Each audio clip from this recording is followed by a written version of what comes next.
No. Okay, da da da da da da da da da da da da ba ba. Here. Now we're cooking with fire.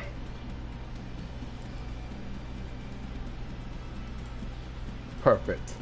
Okay. Let me go to my other thing, monitor my account, just in case Damon decides to troll me. I'm not subscribing to my own channel, YouTube. I'm literally on both channels. I'm not subscribing to my own channel, YouTube. I'm literally on both channels. Good. Okay, that's that.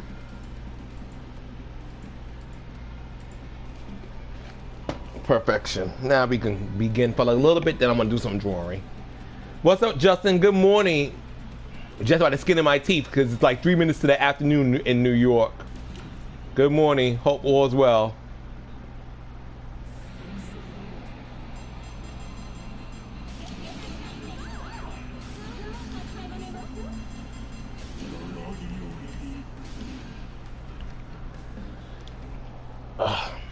Gotta clean my glasses real quick. Excuse me.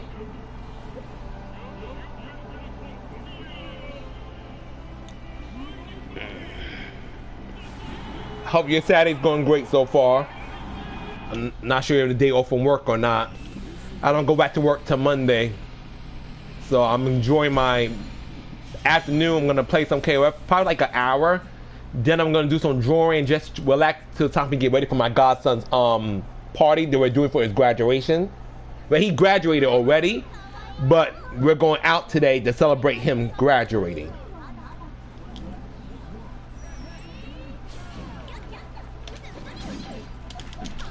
Okay. Oh, I forgot she does. Ah! Okay. Okay.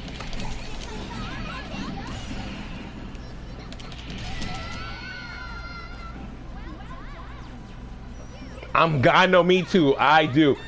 It's been a long time. First, I didn't like it because, you know, obviously it sucks because, you know, my job took away hours. Not for me so much.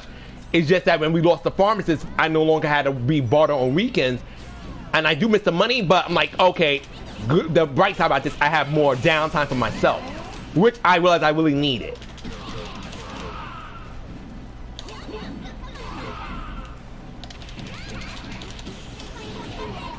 Yes, F that robot indeed, Chris. What's up? Good afternoon to you.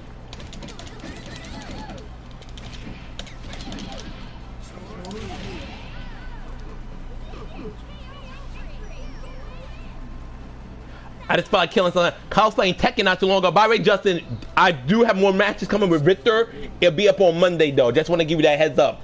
I do got more matches for Victor.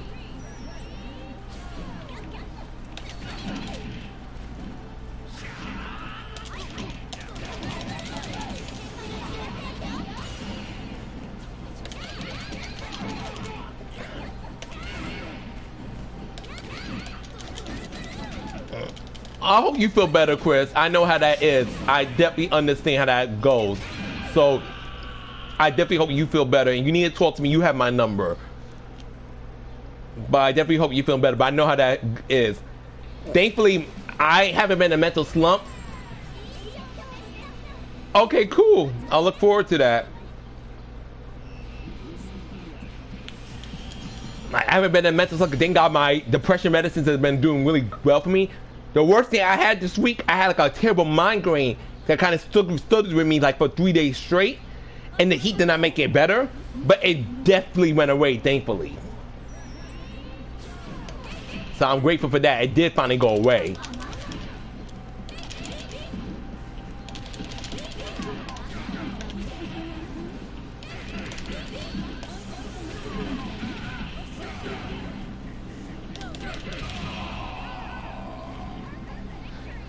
And I haven't streamed in a couple of days. I said, no, let me stream a little bit because I'm not sure when I'll stream again. Maybe next week, like a Tuesday or Thursday. But it depends how my mood and how tired I am from work and take care of my elderly friend.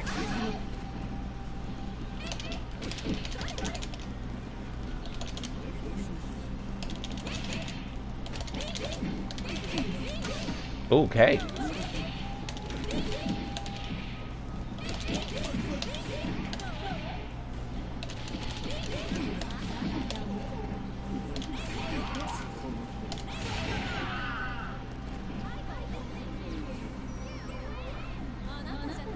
And I'm so glad we're officially 1 more month away for Evo time. 2 things I'm most excited about, 'cause honestly, oh my God, Chris, wrestling Twitter is hell. It's part of the reason I'm glad I'm not big into the fandom. I watched a bit of AEW yesterday. I'm gonna watch Collision tonight. But wrestling Twitter is very toxic, extremely toxic. But what I'm more worried about, like, you know, this past couple days, the whole debate with Trump and Biden, our country is in a bad shape, and I need people gonna need to wake up fast, or things are gonna get really worse for us.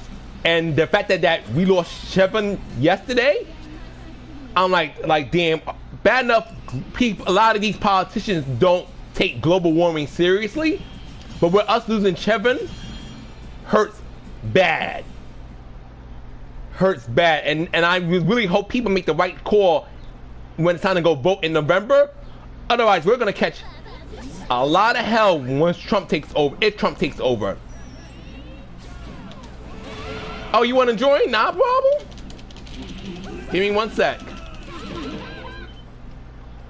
I did not know you. I'm like, I don't mind you always join you, but like, I like in my head, like, I'm not gonna just like, oh, Chris, you want to join when you may not be in the mood.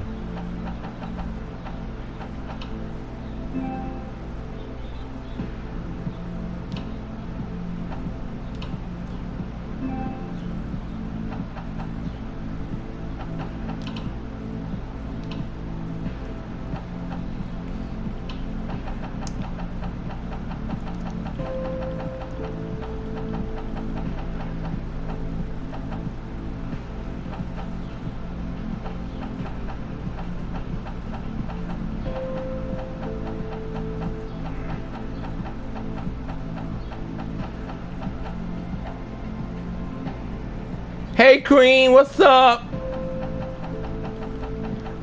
I did not realize it takes so long for me to scroll down to Chris's name on here, but my thing is in ABC order, so yeah. Okay, I sent Chris the invite. Get back to KOF.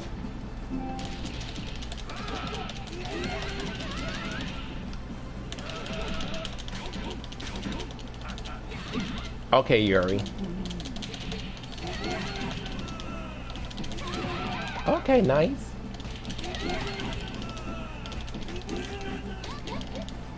Ah! Oh! I forgot Donna do had armor. Totally forgot that little push move had armor. Like, how did I beat that out?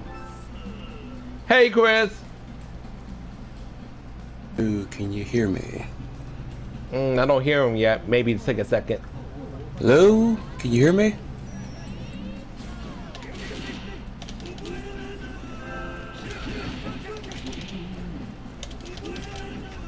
Chris, are you in here?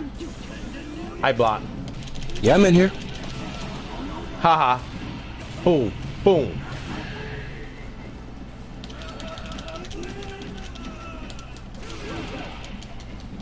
I don't hear him. Interesting. I don't hear him. Wow, Justin can hear me. I do not hear you. Odd. Hey, Neo Tengu. Hold on, let me unplug my mic and.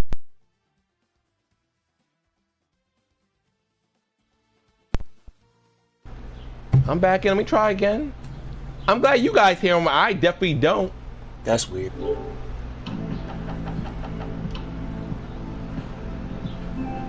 Let me see. Party audio setting. Chat audio prior chat. Yes, of course.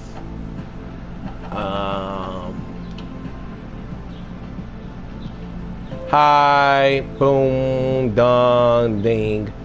Okay, well, I feel like I'm heard, bro. I don't know why I don't hear Chris. Let me see. Let me exit the party and restart. Maybe that's the only thing I can think to do. Okay, I'm gonna leave the party. Okay. And then I'm gonna start the party and try again. Maybe that might work. Let me scroll down to Chris.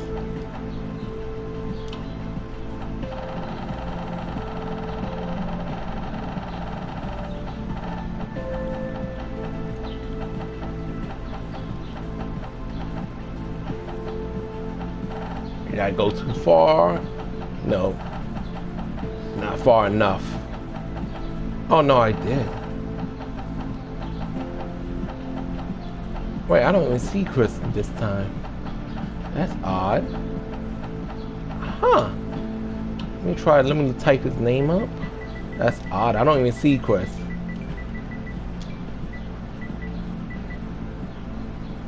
Huh?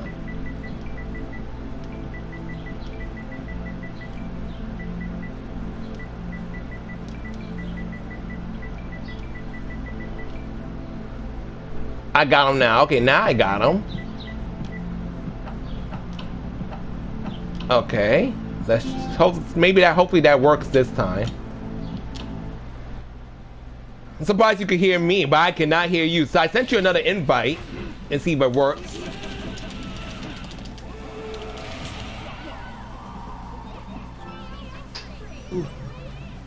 Hello? Hello? Hello? Oh. Hey. You can hear me? Homie, I'm gonna try. Give me a second. Give me 1 minute. I'll be right back. I think I got a secondary plan. Give me a second.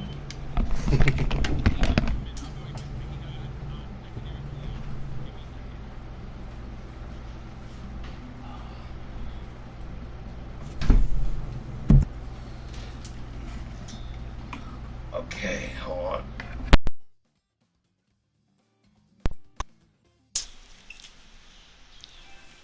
Chris? Okay, I heard something. Hello? Yes, I can hear you now. I decided to, because sometimes these headphones, while they work, they sometimes just ignore chat completely. So I got my older headphones, which actually lets me hear people. So I just let me just switch my headphones. Sorcery. Yes, indeed. I'm like, let me just switch my headphones. Once you said the chat said they could hear you, like I know Chris is not lying. I know the chat's not lying to me. So I'm like, it's like, let me just see it's a headphone thing. Yeah, there's no way the chat's trolling you unless like Damien made accounts of every single person that walked in. Yeah, imagine. So I'm glad to hear you now. So how you been? How's your mental, by the way? It's like it's not terrible. It's just like in a little bit of a slump, but I think like I might be fine. That's okay. Yeah. Let me know you need to talk outside of this. Of Yeah, we might like need to talk like sometime soon, but I'm not gonna rush you. Like I said, I'm in the middle of like some work and all that, but That's okay. Well, I mean, I hope the project's going good though. Oh yeah.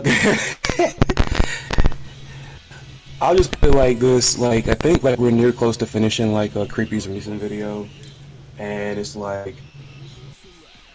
So aside from like what I told you happened, like we do talk about NPC2 in there, and like the little news came out of nowhere, and we had to update some stuff. I think I might have mentioned it last time, but what's been happening is he's been removing entries that he wrote where he's like how sometimes like I know even you do this like because you're an author and you create. When you create some stuff and then like you keep going with it, and then once it's on paper, it's like. Yeah, I'm not really feeling this anymore. So like, and what's been happening is the fact that basically like he may have like taken out like 3 entries, I think, and for like each one it's like, well, I know of another couple of lost games, which is fun.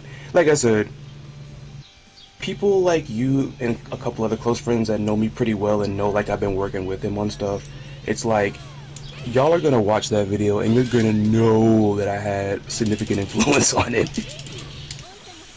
I bet. But it's a good thing, but think of it this way, ideas, ideas are great to have. Your initial idea may not work. So you always got to be willing to change it up. Or you might get like a new inspiration and stuff like that. Or you might like figure something new that you can like modify what you initially wrote down. So yes, you always are changing up something. especially because like anything creative, I don't think no one's initial thoughts are end up being the final thoughts.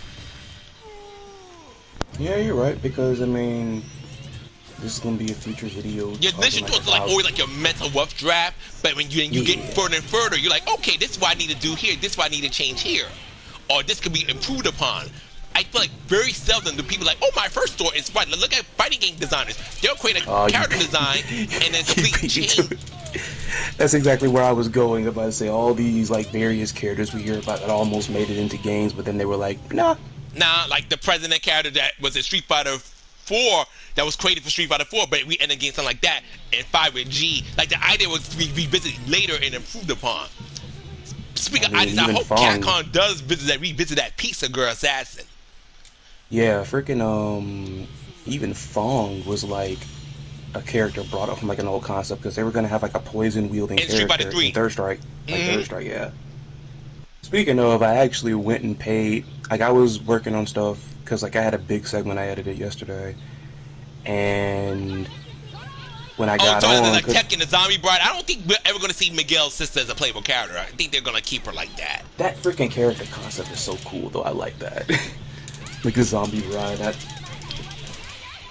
Yeah, remember, like for Minatsuki, Capcom originally Minat went through like the most changes. There are most changes.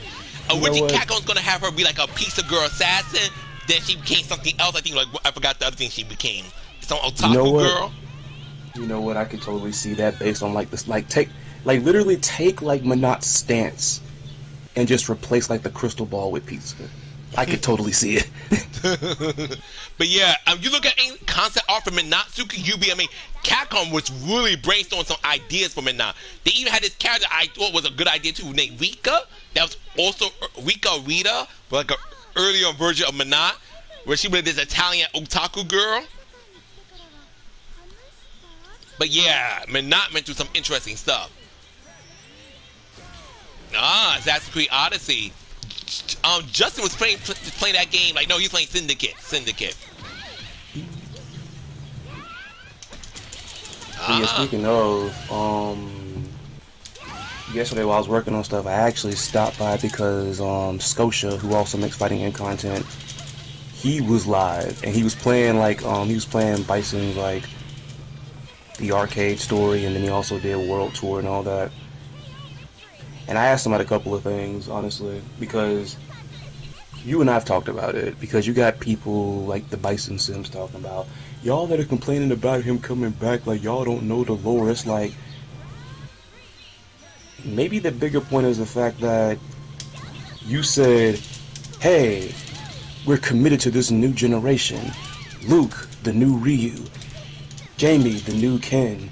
Kimberly, the new Chun-Li, but then it's like, we done tumbled back into the Shadow stuff. We tumbled right back into Shadowloo again, and it's like, because my whole thing is this: if you're gonna push a new generation or whatever, commit to it. Because I know this example might be a little bit meh, because, and you'll get where I'm like, you'll probably get where I'm coming from. Before you say something, I want to say something too. Well, I agree with what you're saying. You get to saying you're talking about Soul Calibur 5. I know where you're going. Okay, anyways, continue. No, like, well, like, yeah, but here's the thing. What I thought about when it came to, like, just, okay, we're gonna push this new generation, but it's like, bring back Bison, like, you know, Shadowloo stuff. I think about that time where WWE was really struggling to, like, make any new stars, and there was that time where they just kept having to bring back Attitude Era people. Like, those times where, like, The Rock and Stone Cold would come back, and HBK and all that, during that dark period where it's like, which is kind of funny because, you know, people weren't like really liking John Cena, but now like people love him now and everything, which you're almost kind of seeing happen with Roman Reigns. Is like they hated Roman Reigns, and now almost every time the Bloodline comes out, every time the Bloodline with Solo comes out, we want Roman. But what I'm saying is like, it kind of reminds me of just, oh, you know, I don't know, like, I'm thinking, like, Capcom is just scared. Like, that freaking Street Fighter 3, like, the original Street Fighter 3's reception, that mess scared them straight, man. It did. They're just scared. And it's like, but I'm not I get it. And it's like, I get it. But it's like, at the same time, look what's happened. people like them now. You know, it happens. You know, people will warm up to stuff over time. Like, you know, it happens. Like MVC2, everybody was, oh, MVC2 is so great. No one's ever said a bad thing about it. Look at all, like, Maximilian talked about it. All the people that came up with the game talked about it. MVC2 was not loved as it is now when it first came out. Like, but people love it now. Like, it grew into it. Like, so I don't get why they're so scared. Like, you know, people love and want to see these characters back. Like, why are you so scared? Like, I understand Street Fighter 2 is their golden child, but come on. I mean, I guess in my sense, I think, I don't think you should ever like scrap your originals, but the thing is, you also gotta progress the story. And at this point, with Bison being bad to it makes Ed's grouping as the leader, New Shadow mute, and it kind of lessens JP's impact as the big bad. Yeah. You know what I like? Also, like, because as I'm looking at like the nature of Scotia playing the story mode with Bison or whatever. Because I'm pretty sure you might have seen it, like, as you're playing through it, they refer to Bison as Mystery Man because of the whole amnesia angle. And I thought about, what if freaking Street Fighter pulled, like, a Guilty Gear, and, like, they literally, like, they refer to M. Bison as M. Bison, but with a question mark at the end because he doesn't know who he is. But I think they might have felt like people, I guess Capcom would have felt like they were insulting people's intelligence by doing that, maybe. Yeah, I just thought it was interesting. But I'm not, like I said, I'm indifferent to M. Bison. I don't care for him. I don't like, I see Bison, my blood boils. No, it's not like that. This team, he's not like a Maximo of a gang Gale. Like, I really detest the character. I just feel like, like, first of all, to me, I feel like Chun-Li, Gao, Nash, especially Nash, all their hard work went down the drain. They dedicate so much of their lives to try and bring down Bison just for the very thing they dedicate their lives to is now back in action. Just doesn't remember who they are, but it's only a matter of time before Bison gets his memories back, and he's like, okay, back to causing terror, back to kidnapping young women turning them into dolls, back to, you know, extortion. You know, it's like, what? It's like, shouldn't we not have built on JP, built on Ed's, like, being the leader? I feel like there's no point in Neo Shadowloo now that if Shadowloo comes back, the original Shadowloo returns. It's like, what's the point? Yeah, like, it's like, I don't know. It's just like the thinking was just horrendous in my opinion. It's a combination of, I think Capcom is just scared still, like the ghosts of Street Fighter 3 past still haunt them, even though it's like, I mean, I know like it's just one segment of the audience, but it's like freaking Street Fighter Third Strike is like one of the big games at EVO, since you mentioned EVO earlier, so it's like, come on now. Street Fighter Third Strike is beating out new games as far as like EVO, like, you know, competitors. That's true. But I guess we know, don't get me wrong, like, do I think Capcom should ever make a Street Fighter game with no Cammy, no Ryu, no Ken? No, I think those characters are like solidified, but you gotta be able to change your villains up every now and then. And you had a good opportunity. Or make them fresh, man. Like, that's the, I've said that several times in videos, like, you gonna keep relying on, like, you know, this segment of characters, which I guess comes from like your highest point or whatnot.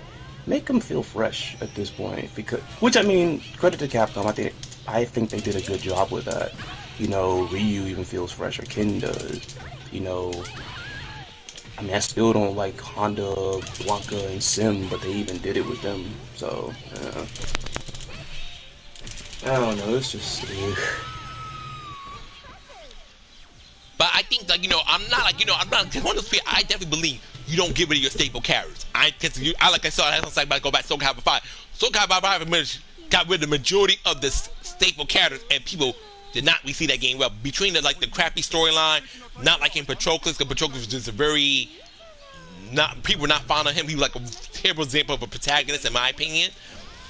He was like outright hated. He's not like a Shune, but people just don't care for him. Patroclus was like outright hated. Only Go ahead. I wish people would understand some new protagonists are just not gonna get over. You know what I'm saying? And Shune fans just cannot even, like, they just can't. I don't like that mentality where it's like, you know, some new protagonists just ain't gonna get over. Like, it happens. But no, the fact that everybody hates Shune, it's some agenda, and y'all are just hating him because Maximilian or this other big YouTuber said it. It's like, I'm pretty sure people don't need a content creator to tell them what characters they like. They don't like.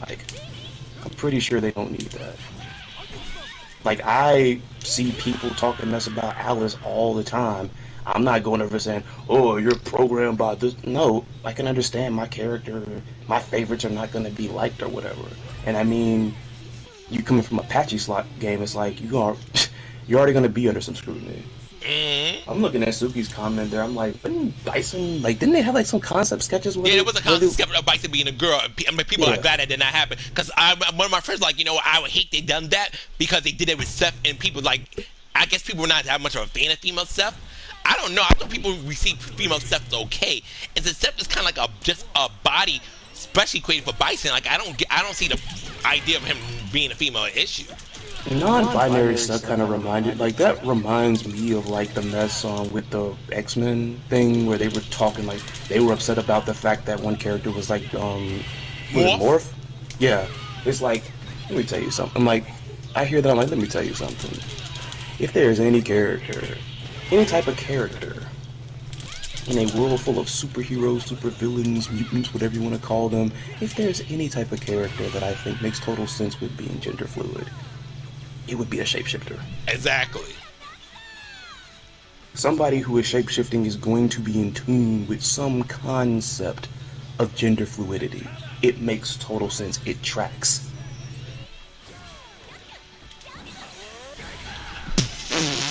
I can't believe that hit me. I mean, I think, but I don't think, you know, I think it's actually was a smarter call to keep Bison as a male, in my opinion. Even though him being I just don't know. I think people took that the one way Bison came back as Lady Bison. I think people would not receive that well. Because as it is, I'm not sure you know, Suki, people are not reacting too well in the Mortal Kombat community. Oh, wow, Terry. Freaking Cyrax and Seto possibly being women. So I definitely think it was a better call to keep Bison as a male. Because besides, the female Bison looked like Falky to me, which I'm like, dang, that's you're gonna make Bison like a girl, try to make it look unique. It didn't even look unique to me. Man, that freaking I can't with that community, dude. I can't. I just can't. And it's like, it makes me upset seeing freaking somebody as sweet as freaking Losty Girl catching strays in that freaking community. It's like, that's how you know you messing up. I ain't saying like, and people always, when you say it's like, you acting like they're so perfect. I didn't say that. But that's legit one of like the nicest people. Yes, she is. And amongst like fighting game content creators, like that is one of the nicest people around or whatnot. One of the nicest. But I mean, this is just an indictment of that community or whatever.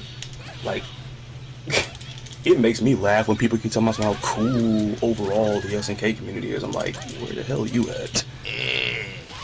I ain't saying everybody's bad, but like, there is some bullshit amongst this mess. Yes, it is.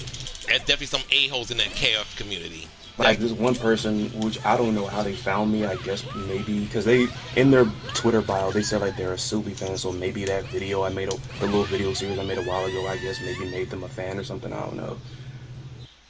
But they were talking about, they made a good point talking about, you got people that always talk about SNK needs to do better, but then they'll turn right back around and make excuses when SNK does dumb stuff, and it's like, those types of folks. Hold on, because when I answer quick, give me 1 second, I'm sorry. I agree, Combat Pack 2 does seem like I have a lot of issue right now, but it's just being rumored, Suki. And yes, Ghostface does not fit Mortal Kombat, but I can say about a lot of guest characters that have been in Mortal Kombat that did not fit the Mortal Kombat aesthetic. To this day, the only character I honestly felt truly fit the Mortal Kombat aesthetic was Jason, Predator, and Spawn. Any other guest character, no. But that's just me. Sorry, Chris, you can continue now.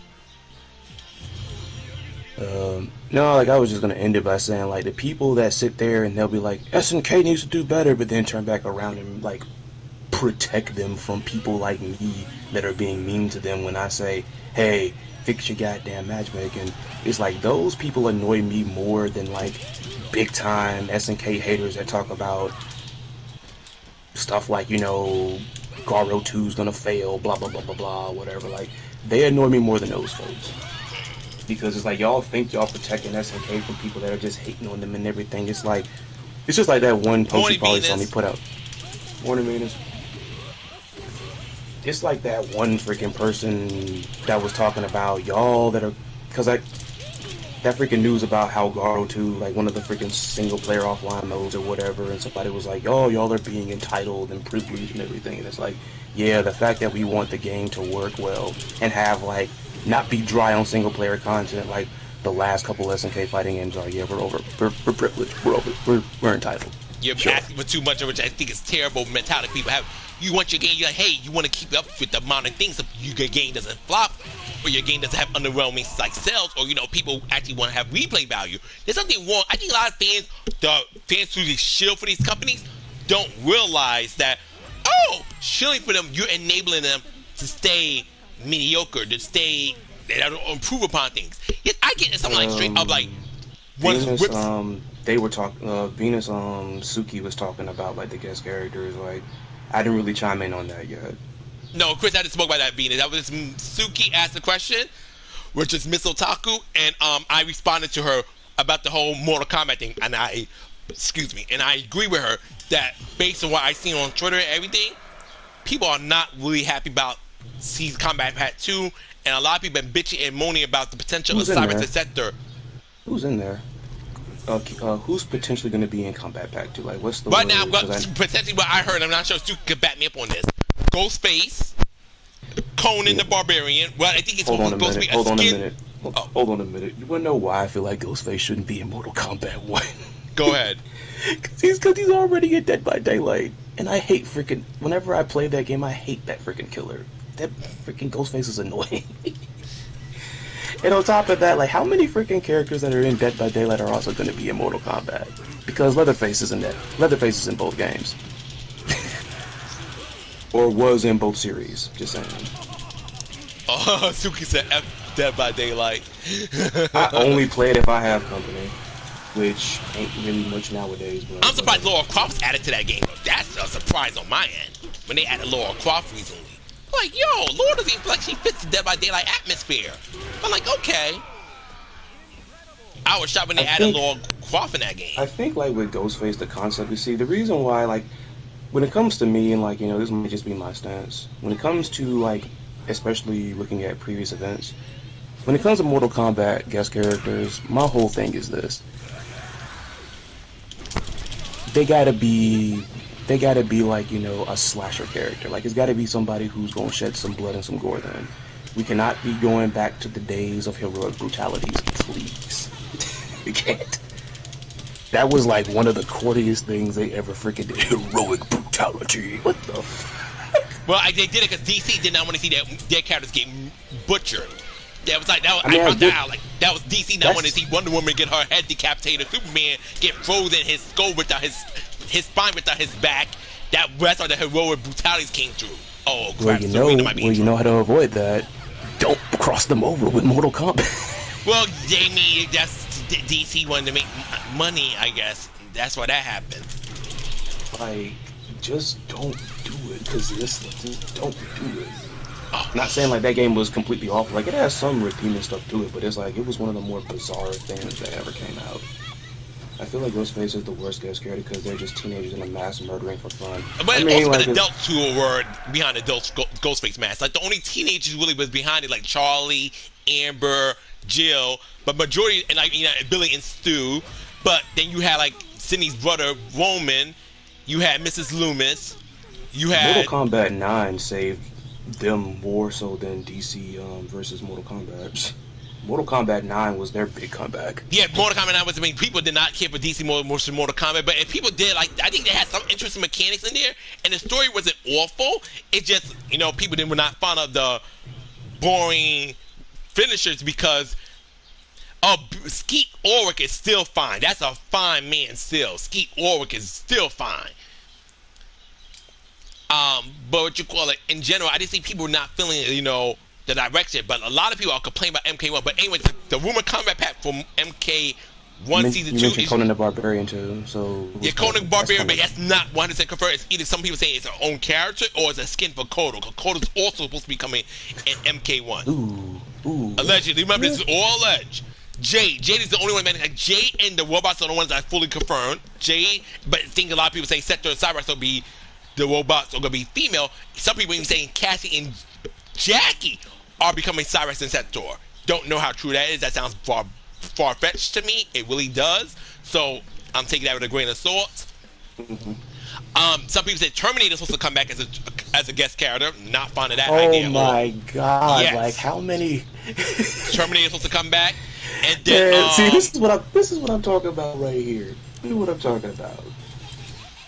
Because think about like what's the one other? There's a couple other answers or whatever, but think about it.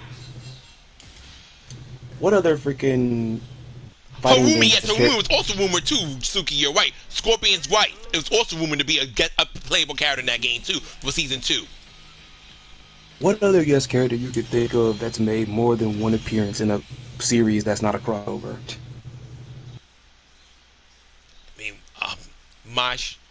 wait. Yeah, there it is, right there. Yes, sir. You're right. Sure. You're right. Her.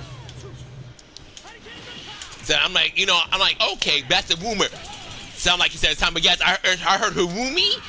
The robots, but see, the robots are very conflicted. People say the robots are confirmed. Some people say it's gonna be brand new woman, just as Cyrus and Sector. But other people say it's Cassie and Jackie. Then I'm hearing that Cassie and Jackie are gonna be actually playable characters, which a lot of people are having a titty fit over on Twitter because they hate them. Yeah, I remember you made a video about that. Koro, Ghostface, Terminator. You made a video about like the combat kids in response to that, right? I think a long time ago I did, yeah. But you're right though. It was from what I can see, like, because I've looked up and down and all around for this stuff and whatever. She's the first one to do that. As far as like non-crossover games, because if you include all fighting games, then Sonic did that with the Smash games, but Smash is a crossover. Yeah, Smash. But it's like Mai is the first one to do it. The only other ones I can think of off the top of my head she right is mine now, too. I love Jackie Briggs, but a lot of people hate her because they feel like she's the female version of her dad, but a boring personality, air quotes. Ooh, oh my god. I just thought about that. If they did that, if they brought Jackie back, I already know they're going to be upset because think about it. Pops is a cameo now. So I know they're going to be mad at that. It's like, because if anybody really gets mad about new generation people being pushed, it's them.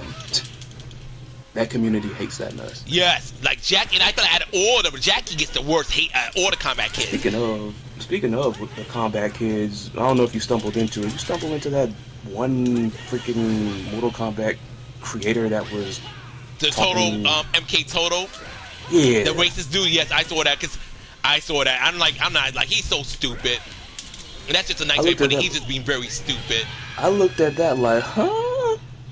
You saying Takeda's African American? I'm like first, no, because his not. skin is darker. Like you don't realize Asian people can have darker skin. Like, hey, is he dumb? Anytime somebody talks about that, I think about my favorite New Japan wrestler, who I'm pretty sure you've seen on AEW recently, Tetsuya Naito. That is a tan brown skinned freaking Japanese man. And also, Takeda, people don't realize, I learned something new. Takeda's half Japanese because his dad, Kenshi's Japanese, but his mom, Suchin, is a Thai woman. And Thai people tend to be very dark-skinned. Ooh, interesting, okay. So he's Thai, he's Thai Japanese. Okay. So I'm like, oh, okay. And then that makes it, but even then, like, there are dark-skinned Japanese people. And yes, Suki, a lot of people hated Jackie, so gameplay was very hard to deal with. You hate Jackie because of her character. I hate her because of her gameplay. We are not the same. Yeah, Jackie, especially in MK11 early days, Jackie was gave people hell. Even that, I think she's still considered a good character even now. Just people don't play MK like that no more. MK11 like that. I saw that and I'm like, huh? I'm like, Takeda Black. I'm like, I don't see it. There's darker skinned Asian people. They are. People act like they don't exist. Like Southeast Asians are very dark skinned. Mongolians. Almost everybody in Los Ingobernables de Japón who I know has been on. I didn't see the show, but like I've seen the clips. A couple of them are kind of like brown. Naito is. Hiromu Takahashi is. Freaking They did, so guys saw that too. That was so stupid. Like, I like Asian people are not right. They're Asian. Wait a minute. What? Somebody called it white. What? Yes.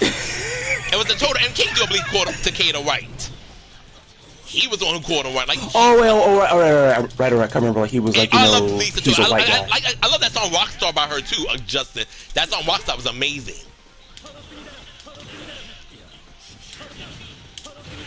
He did say like, you know, yeah, he's supposed to be a white guy. I remember he did say that. It's like people. I'm sorry.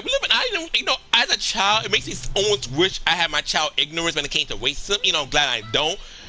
I did not realize how bad racism was in this country and throughout the world in general until I got to as being an adult. I think people over-exaggerated it as a child, like, oh, it's not so bad. I never had white people be mean to me because I was dark-skinned. Yeah, I never had white people treat me, but as an adult, you're like, oh, wait a minute, I see it. I see what they're talking about.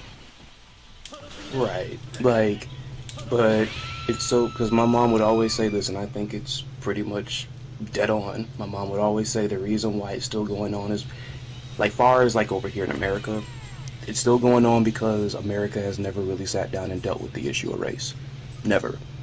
They won't. They'll tiptoe, like they'll tiptoe around it and then be like, why are we doing this? And what's the other ones? It's 2024 and all this other stuff, and I don't see color and like all like they don't want to acknowledge slavery, they don't want to acknowledge reparation. And like, why should my ancestors be? I paid for something that I had nothing part of it. He even thought Takeda was Scorpion's. Yes, it's very dumb people. And y'all talk about people like myself and freaking Onyxe don't know lore because we don't like the fact that Bison is back. But this fool, that just is. Ugh. That's like just really ignorant. No, Scorpion has a child, but it was definitely not Takeda. That's the old time Scorpion. New time Scorpion doesn't have a kid yet. I mean, he's an adoptee, unless that storyline got switched up a little bit. I'm not sure. I think only reason I can kind of someone confuse it that people thought Takeda was Scorpion's son is because Scorpion did take care of Takeda as a kid when Kenshi was on the run. Because Kenshi couldn't do it. Because Kenshi was still hunting down the Black Dragon. And this is the original timeline stuff, not current timeline. Well, the second timeline right now, original timeline, Takeda did not exist. I did see a little clip that they put out of him, then like I did. Yeah, I like the comment on that little clip. The teaser trailer for Takeda looked amazing. Takeda looked like the best character from Combat Pack 1 so far, in my opinion. The only character I enjoy watching the second was Ermac. Three guest characters. You got the three guest characters, which is Ermac and three too much. Quan Chi. Right, that was on Mr. Three guest characters, Quan Chi. And I don't know, Suki. And Takeda. Because some people saying this Takeda's from like a different universe. So I don't know. Yeah, I did hear. Yeah, I heard something was like different about him, as far as like, you know, relation to other characters. I heard something like that was like. Because we know this MK1 Kenshi did not have Takeda yet. So we know that. So I'm thinking this Takeda's from a different universe. I don't know yet. We'll have to find out the story when it comes out. But that's something I will be checking out myself. Because I want to know more about that myself. Let me put a question out there for everybody. Oh, shout out to everybody coming by the chat too. Thank you. Elite chat. Yeah, elite chat indeed. I would never imagine having this many people watch me if you told me this like a year or two ago. And I appreciate it though, because like I said, I tell people all the time, you got better thing to do with your time. But I got a question. Go ahead. Not just for Onyxe, but everybody else in there, since I know y'all play the fighting games too, since you inadvertently just brought it up. Because, of course, one of the big other things with the Street Fighter VI, like, Season 2, everybody, like, you've heard stuff, people talking about, like, you know, 4 characters is not enough, but also another thing has been, like, why 2 guest characters? And, you know, you got 3 of them in the first combat pack of Mortal Kombat 1. Like, what would be, like, your ideal ratio, then? Because, you know, Mai and Terry in Street Fighter VI Season 2... they say 2 characters is too much. You got something like half, I think, of Combat Pack 1.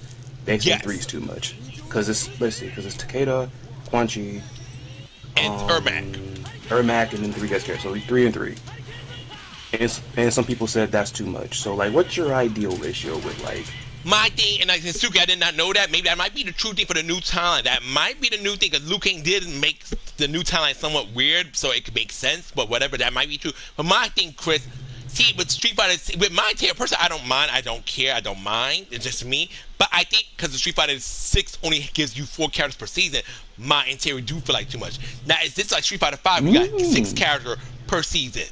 Where, let's say it was 4 Street Fighter characters, and then you got my interior. I think the complaints have been lesser. Let's say, for example, in Street Fighter 6 gave something like Bison, Elena, Mai, Terry, Makoto, and let's say Cody. People would accept that better because you got 4 Street Fighter characters. Okay, 2 guests. I can stomach that. Yeah, there'll still be naysayers that like, oh, I want it to be all Street Fighter characters, or it should have been Terry or Mai, not both of them. You're gonna have those people still, but I think people would have stomached it a lot better if only 2 were guests, but the other 4 were pure Street Fighter characters. But because Street Fighter 6 does currently 4 characters per season, my interior took up half. That's 2 of those characters are SK characters. So the only Street Fighter characters is in Bison and Elena, and people like, well, Bison was just in Street Fighter 5, so that don't really feel like much. And people like Elena is the only one who feels fresh, but she don't come to the end of the season pass. So people are pretty frustrated about that. So I get that one. I think it's because Street Fighter 6 only gives you 4 characters per season, and there's a nice gap between those 4 characters, which I understand because he's trying to model those characters, make sure there's no bugs, as much bugs as not there as possible, make sure the characters is good without being busted, set them up for World Tour, all that stuff. So I get the time frame. I get it. But I think because Street Fighter 6 only gives you 4 characters per season, and then my interior took 2 of those spots, it's like, damn, man. Now, let's say a person wanted to see, like, Makoto, Ibuki, Rose, Mana, Falky, Dan, Sakura, the list goes on and on. They have to wait for season 3. Hopefully their character gets in. And now that says it's less slots per character in Street Fighter 6 for DLC compared to Street Fighter 5. Because we could talk smack on Street Fighter 5 all day and talk about how bad the first 2 seasons were. We could definitely speak on it. But you got 6 characters per season, so it gave you more chances to see your fade come back.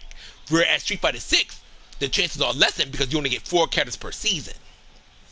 And then 2 of those spots were already taken by guest characters. Regardless how iconic Mai and Terry Bogard are, that's to a Street Fighter purist, that just took a spot from their favorite character.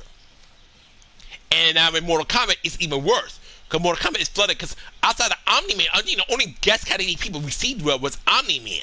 Even then, Omni-Man got his backlash. But outside of Omni-Man, people did not care for Homelander. People were not fond of Peacemaker, especially when Peacemaker ended up being a big part of the meta to his recent nerfs. And, and a lot of people feel like Quan Chi and Ermac should have been base roster. So people were very unhappy. And I think when you bring a fighting game, a guest character should never feel like they took a majority of the season pass. Like, I was saying, a good example of a guest character done right was MK9. Where Freddy Krueger and Kratos was that's it, everybody else was MK Originals. I don't think a guest character should ever overwhelm. He was console exclusive too. Yes. I don't and then, not to mention, they were bold enough to end, like, far as like their characters, they ended it on a guest character because I think Freddy was. Freddy Krueger was the final one. Yes, he was. Which is funny because I think, oh my god, go ahead. Go ahead. I just thought of something. I'm like, don't do it. Go ahead, something different. Because remember, like I was remember like the video I was making, like where creepy about like lost stuff or whatever. It's like technically Freddy Krueger thinks of that life, and that character is lost now. You can't buy him anymore. Yeah, you can't buy my Fidelity 5 either anymore either. You cannot. You can still get a Fidelity 6 right now. We know about obviously change for users with the copyright expires, like for my Fidelity 6. But you cannot buy my Deadeye 5 no more. But anyone like you buy Deadeye 5 today, you're not allowed to get mine. It should just be a blank slate no matter what, because the copyright for it expired. The one thing that I see that's constant with like both of the Street Fighter 6 and the Mortal Kombat 1 combat passes, well, one is a combat pass, the other one's a season, I guess. But it's the same thing. Same, yeah, exactly. It's the same thing, just name different. Combat pass same versus... difference, as my mom would sometimes say, same difference. Both of these, like, seasons of DLC are tied to some big cross-promotion. I remember when Combat Pack 1 officially had got announced, when they were at that Comic-Con. Within that same Comic-Con where they revealed it, new season of Invincible had been announced. And then, of course, around the time Homelander came around, that's when, I think not too long after, the next season of The Boys came out. And we know about the cross promotion with, you know, Mai and Terry, like that one Bison simp on Twitter that I blocked trying to educate me and everything. This man literally went down my post and was just talking a bunch of mess. Because he responded to me talking, because one thing when it comes to, because you know the stance when it comes to like Mai and Terry, I'm hyped to see how they're going to play in Street Fighter 6. I'm excited for it. But at the same time, in the future, can we please like get some different SNK reps for guest characters, man? Because that's that. This is number 4 and number 3 for my Terry and Mai respectively. And here I am once again, pretty much being the cheerleader for Kyo. It's like Kyo is sitting right there and hasn't had a major freaking game. Like, look at all the characters that have had major freaking guest appearances over KOF's main guy. Kula got it. Kula got it. Iori got it. Haomaru got it. But Kyo is sitting right there. And like he is the, as far as like KOF characters, like pure on KOF characters, that's the guy. That is. I think Kyo would have looked fantastic in Street Fighter 6. But you got this fool coming like, no, they're focusing on Fatal Fury, so Kyo. Dude, I got videos where I say that. You think you educating me? You simp for Bison so hard your freaking brain is corrupted on psycho power. Shut the fuck up. But now, speaking of how guest character ratio should be done, I'm sorry, I still will use the example of Tekken 7 is guest character ratio right compared to actual Tekken characters. It's so crazy because Tekken was off of the guest character wagon for years. Because before, like, they did everything they did in Tekken 7, I think 3 was the last time they had one. Which is funny because I think everybody hates Gon. I love Gon, but because Gon was considered broken for competitive play wise. But I love Gon. So As a kid, I was sad when I found that he was not an actual Tekken character. Cause like when I bought Tekken Tag 1, for people who remember that, I'm that old for those who care. Mine is Magical Lord Suki. That's probably never gonna happen unless they tune down her way she look. You know, Bayonetta is right there. Little boys and girls, remember what the man said, yes, Suki. good boys and girls. That was like, good boys and girls don't play My Shiranui. Remember, kids, good boys and girls don't play My Shiranui. No, like I said last time, you know exactly who plays Mai. These freaking guys that can relate to her because they're chasing something they're never gonna get. That's who plays Mai. And I will stand by that. You know what's so crazy? You know what's so crazy about that? Mai, for me, is like the perfect representation of my relationship with SNK games and SNK fans. Because still to this day, even though you and I have the same criticism about Mai, I've said it, you've said it, John Sykes has said it, Raito has said it. I still like the character. Like, I hate the fact we live like in, I don't know if this is like a this era type of thing, but it's like, you can't, there's no way you could possibly still love Mai, but still have an issue with how they're handling the character. It happens in pro wrestling all the time. We hear so many times about, I like this wrestler, but so-and-so is not booking them that well. Like, it happens. Like Ricky starts in AEW, for me, yeah, anyways. Yeah, but it's like, Mai is the better. perfect representation because I like the character, but the fanboys get on my nerves. The annoying ones, the fanboys that talk about, like, literally, for y'all that don't know, like I said, myself, Onyxe, John Sykes, like, who's another SNK content creator, and Raito, who knows a lot about trivia, he's also like a pixel artist as well. We all said that, yeah, we like Mai, but that character has been boring as a flatboard for the past couple years. Give me a second, Chris. I want to answer Venus. Venus, yeah, Bison's design in Street Fighter 6, I don't mind his default design. It goes with the whole Onyxe look. But for those who don't like that look, his classic look is still playable. But yeah, his design, but it makes sense though. Okay, go ahead, Chris. I just want to answer Venus. I want Venus to feel like I ignore him. I enjoy Venus. I mean, I was just gonna end it by saying, like, when we say that, the freaking whatever they want to call them nowadays or whatnot, because they got millions of names for the horn dogs or whatever. The fact that we want Mai to have more character, we don't like pretty women. Apparently, that's the thing. Which is like utter bullshit. You could like all the time. Like I'm like, you could be like, hey, I'm a fan of this person. I like it, but I would like to see the story go better. Like I said, I just want more. I want to see more of the assassin origin for Mai. I want to see Mai have an agenda that's not Andy. Yeah, I can't stand it because to me, boy, it makes her really one note, and it's like it feels almost at this time of age. I'm not trying to sound like woke or whatever crap people want to like to say. It sounds very like the it felt very misogynistic that her whole character revolves around men. It's like where's her own agency outside of Andy, I fight with Andy, didn't team up with me. I gotta team up with my 2 girl pals again, and that's her story every time, pretty much. Like I want to see what boring. It's very boring. I want to see what might have an agenda that's zero to do with Andy. Like, god damn, MS is boring, man. I like the way Bison looks in Street Fighter 6. It's like, I like the design, you know, I'm still, like, again, but I didn't see enough to where I'm ready to whip out the card and pay for this character, but apparently, according to the Bison Sims, I'm still a hater. Like, my whole thing with Bison, I like the new design, it makes sense, because especially, it works. I just don't like the fact he's back, because the only thing I hate about Bison being back, if Bison came out, like, maybe at the end of Street Fighter 6's life cycle, I probably wouldn't care. But so early on, where I feel like they now JP and Ed's potential as the new leader, the new villain prospectively, they kind of went down the drain to me. Also, my Andy are together, Suki. You would know that when she chased at them, but they're all boyfriend and girlfriend. They actually think they've been boyfriend and girlfriend. You see, that's what makes that mess even worse. That's what makes that mess even worse. It's like, that's the storyline you have for somebody who's trying to pursue someone. Y'all are together. Stop that mess. You know what? I just freaking figured out another thing. Then no wonder all these freaking dudes like freaking Mai. Much like Mai, they're simps. Much like Mai, they're simps. They're simps.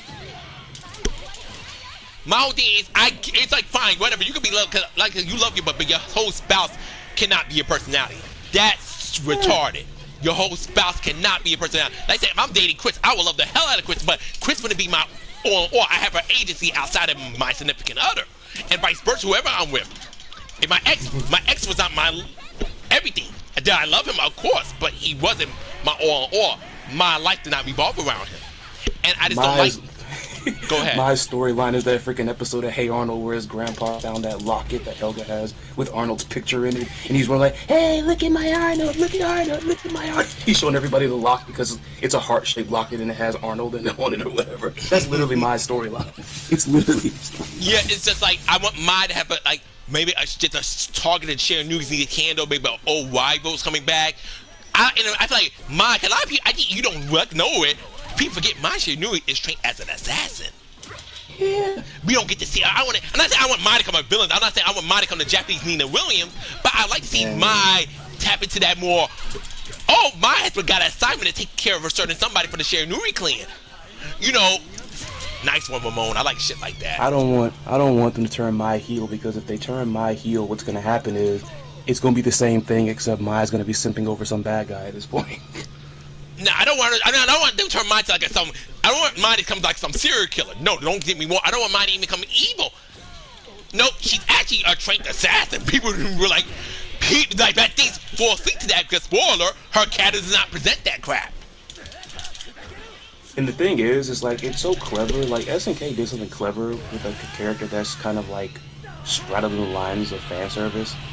Because with Mai, in the beginning, like with the way the character was conceptualized, it wasn't just fan service just to do it. That was like her whole design is literally based on what kunoichis would do. Like, they would use enticement and their sex appeal to lure in people or distract them to then go in for the kill. Which I think was smart, because now it's the same thing like with a character like Dolores. It's like, you know, people like think like, oh, and it's so funny. It's so funny hearing both sides of the culture war mess just get Dolores wrong or whatever, because they're both talking about like how she's scantily clad, but I think I forgot who brought it up. Probably one of the really cool SNK trivia people. She's a shaman, and shamans would have like those markings on themselves, and like with those markings being exposed, that's how they tap into their power. That's what Dolores is. So like Dolores is not just designed just for the like male gaze or whatever. She's actually, her design makes sense. There's something else to it, you know what I'm saying?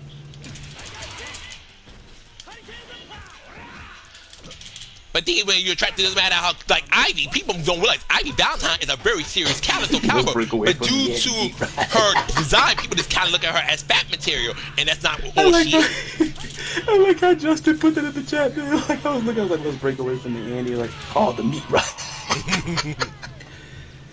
Oh god, I mean I mean, again, there's something. I hate the fact I'm finding all this stuff, but there's another thing that freaking the annoying Mai fanboys and Mai have in common: incessant meat riding. Because with her it's Andy, for them it's her. They acting like Mai is like Meili Jinju, like a character that's being held back. She's not being held back. I literally had the same freaking fool that I sent you like the screenshot of. You won't see it now because remember I re-uploaded the video about like the characters I wanted in there, or whatever. But that freaking if you go back, that one person that was like, "We need the Mai, we need the Mai," like it's freaking. I do the same voice every time I mock this. I know it's fine. I know I do that kind of. We all have it. We need it. the Mai. This person was in denial that Mai is gonna be in freaking City of the Wolves. I'm like, dude. Her voice was blatantly in the evil trailer. Like, I don't think a voice thing is enough to confirm. I'm like, what in the world is in the air, dude? The air, the water, what is in there? Is it copium in the air? Even do something like that. Be like, oh, guys, you're gonna hear Mai's voice in this. It's like, oh, it's a Gitchy gotcha. We been messing with y'all. SK, when that's when they SK, when they tease a character, it's like, put it like this. It's not everything's guaranteed in life, but that's pretty much a guarantee that that character's coming. Y'all did that too. Like, y'all literally done that to freaking SNK then. Like, y'all literally have done that. It's the same thing with freaking Capcom and Street Fighter freaking 3. It's like they are so scared. They are so scared. So scared. Like, Mai would never miss a main game again. Now, I gotta say, SK was like, you know, a Kari game. Obviously, Mai wouldn't be in that. Or SK, hey, Mike, what's up? How about my guy Real Bout 2 Krauser for KOF16? I mean, to be honest, 16 will probably be better for him unless they pull some freakish mess in City of the Wolves. Because it's like, I know like he's dead, but like I wonder like, how in City of the Wolves will they like get around that? Like somebody pulls some juju on him and he comes back or whatever, or is it the whole not really dead thing? Yeah, that's what a lot of people said about Krauser. Krauser like he's not really gone. Like it's not confirmed that he's actually been off. I'm like, I don't know. Like, I mean, I hear the Fate of Fear period say, yeah, he's banned, but some people say, nah. SNK could have been a bitch and made my DLC. The funny thing about that, the funny thing about that, and I'm glad I say that as Onyxe is laughing, because we're on. I was gonna say, but I'm like, I don't even know if they're ready for that headache because the backlash for that. Y'all think it's a joke. Y'all, that freaking movement, they're gonna come back. They're gonna come back. They're gonna do no Mai no buy again. They're gonna do it again. Hey, Mai is supposed to be base roster. That's like making Chun-Li a DLC character at this point. Capcom, where you would not survive that. You just like would not. That's like a headache. That's like asking for a headache.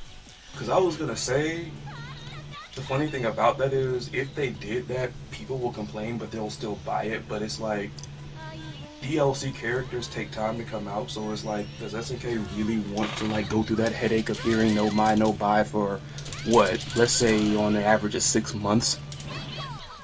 I mean, with Harada, that's a little different. Yes, I think Harada does keep turning characters should stop being DLC so much. So? Oh, huh? What you said? Like who's? I'm just like I read Suki's comment like that's what Harada's doing. I'm like, who did he keep out that was major? Like, I mean, a lot of people say like, you know, like I guess the repeated DLC stuff. But I think only major. Honestly, I don't think any major players were kept out of Tekken 8. I just feel like what people are mostly upset about, a lot of characters were coming back for Season 1. Because a lot of people said, I heard so many people say Eddie should have been base roster. Well, Anna is a fan favorite Suki, but outside my bias, she's not integral to the big story of Tekken itself. Take my bias, I've grown to like Anna. This is only recently. I used to hate on Anna a lot. People who know me know I used to rag on Anna all the time. I only like maybe a year ago started to appreciate the character for real. And while I would say Anna is a fan favorite, and, you know, it's a really beloved character, she's very popular. I think anyone who thinks otherwise is being delusional. Anna is not so integral where she's a must-have. But I would say this: if Anna does come to Tekken 8, which I hope she does, definitely should be a shoo-in for Season 2. Tekken 9, Anna needs to be base roster. They need to stop making her DLC. Anna needs to be base roster in Tekken 9. But I don't think she's integral enough to be like, oh my god, Anna should be base roster. At least to me. He's died 3 times in Fatal Fury. He's a main return character that has gotten better in every game he's been in. Those games that you mentioned there, like CVS2 and SVC, are non-canon, but I mean he's gonna be a fixture. It's kind of funny because Geese was supposed to be in KOF a little bit earlier. And then he originally debuted. Geese was supposed to be in KOF a lot earlier. The KOF series is like a different timeline, which is very funny because I'm surprised how they kind of kept it up like they did. Because that whole rock contradiction came into the mix, but I guess they found their way around that. Yeah, Rock. Oh, okay, Mary. I know she can. I don't think he's gonna play any like type of role in freaking City of the Wolves. I don't think. Yeah, pretty much. It's gonna get that bad, Suki. That's why I don't know. Like I said, my whole thing is I get it. Indiana fans to Melina fans. Yeah, they get kind of on that way there, right? I think the Christie fans still have them beat. I think the Christie fans still have them beat by a little bit. But at the same time, like I said, I don't think it's ever smart to be ravenous towards content creators. I think like people who make the video games, because if you make the person angry, they're gonna be spiteful and keep that character out just to be spiteful. They're like, oh, that's what I think was happening with Christie. I think if Christie fans didn't come at Hawada as crazy as they did during the Tekken 7 days, I think Christie would have been guaranteed. But right now, I think after how they went at Hawada, like, oh, you bitches want to talk all this craziness to me? Got you. You'll never see her again. I'm laughing at that intro because that intro is still like one of the best ones before it's game. That intro is literally still one of the best ones in like, the whole game. Yeah, I think so, Suki. I really do think so. Freaking Joe was like, hey, you're the big brother of the girl I'm crushing on. He was like, fuck you!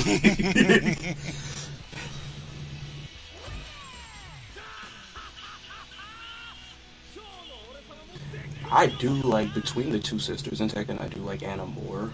I know a lot of people actually prefer Anna over Nina. They say Anna has personality, Anna is sassy, Nina is just, I'm here to kill, time to die. I mean, Nina, like, that's, Anna's like, Nina has a personality. It's just, I guess, like, Anna has more of it, I guess, because I kind of always looked at, like, I always kind of wondered, did, like, Leona, like, you know, take a little couple pages from, like... I'm happy for you, Justin, you got a biddy.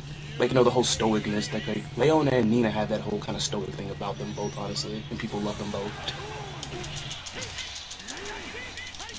Pretty much, Suki. But let me see what Mike said. Real bout characters have not been brought over from its game to KOF in any format. It was the Paro Comp SF Alpha series besides the... Oh, my comment cut off halfway through. Let me see if I can read it here. Real bout character has not been brought over in the game for KOF in any format. It was Paro comparison to the Street Fighter Alpha series besides the core FF team in the movies based on star character. I agree, Mike. That's why a lot of people want to see, like, you know, the Axos, the Big Bear, because I know that one of the complaints I've been seeing about City of the Wolves, Mike, people are pissed that the characters that are showing so far are either brand new like Vox and Preacher or the returning Mark of the Wolves characters. They have not seen any like the Fate of Fury originals yet, which I think SK needs to start showing that soon. I still think it's going to be a mixture of old and new school with the fact that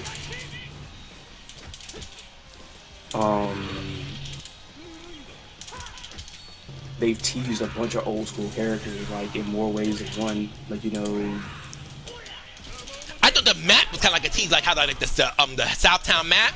I thought that was like a good teaser of what's going to come. Wow, I can't believe that did not combo. But at the same time, like, you know, I think people do need visual, because I remember when during the reveal for King of Fighters 15, I said 14, 15, people were like, you know, there was all the signs that Cooler was coming. People, because Cooler came in so much later, a lot of people were like, oh, it's Cooler coming back, I want my Cooler to come back. A lot of people were that Cooler was not going to return. It's another character that got a bum storyline when they came back. I thought that ice cream mess was just a freaking joke. Nope. Yeah, it was very dumb. I legit thought people were joking with that mess. I swear. It's like, I missed Cool. I mean, I'm glad that Cool, you know, I'm not saying, I understand back when she was under Ness's control, she was made to be this cold-hearted assassin chick, but I hate that Cooler went from this cold chick and she turned to bubbly, candy. 2 seconds. Like, I kind of wish Cooler. That sounds annoyingly familiar. I'm like, I hate that. Like, I miss Cool. I miss what happened to her. I think Candy is fixed now. I think Candy got fixed at some point. There's an off screen. I think Candy did get fixed. I remember her agenda, she wanted to get Candy fixed, but I think Candy is actually functioning as normal now. We just don't see Candy no more, but I think she's fine now. I just don't like that. I mean, I'm not saying Cooler can't be bubbly. I don't mind a bubbly character. I just like it was a big change to what she was during the Ness saga. Well, she's not a robot. Kula's actually a human being. She's like a human girl who's modified to have ice powers. She's not a robot. Kula's actually a human modified girl who has Kyo's DNA, which is like K-Dash's Kyo DNA that was made to use ice to be against K-Dash. I'm looking it up right now. You, Justin. The only real bout character that got into KOF was Lee Chang-Fei from what I'm looking at. Shang-Fei, I guess, or... It's just her. It's literally just her. Yeah, I think that was the only one who ever made it. Alfred was not in KOF. White wasn't in KOF. Rick Stroud is not in KOF. Definitely not KOF, but that's a Rick spot. You know, it's not gonna happen. Honestly, SK would be very stupid to do that. Imagine if Vanessa was brought into fucking City of the Wolves as the box representation. Don't do that. No.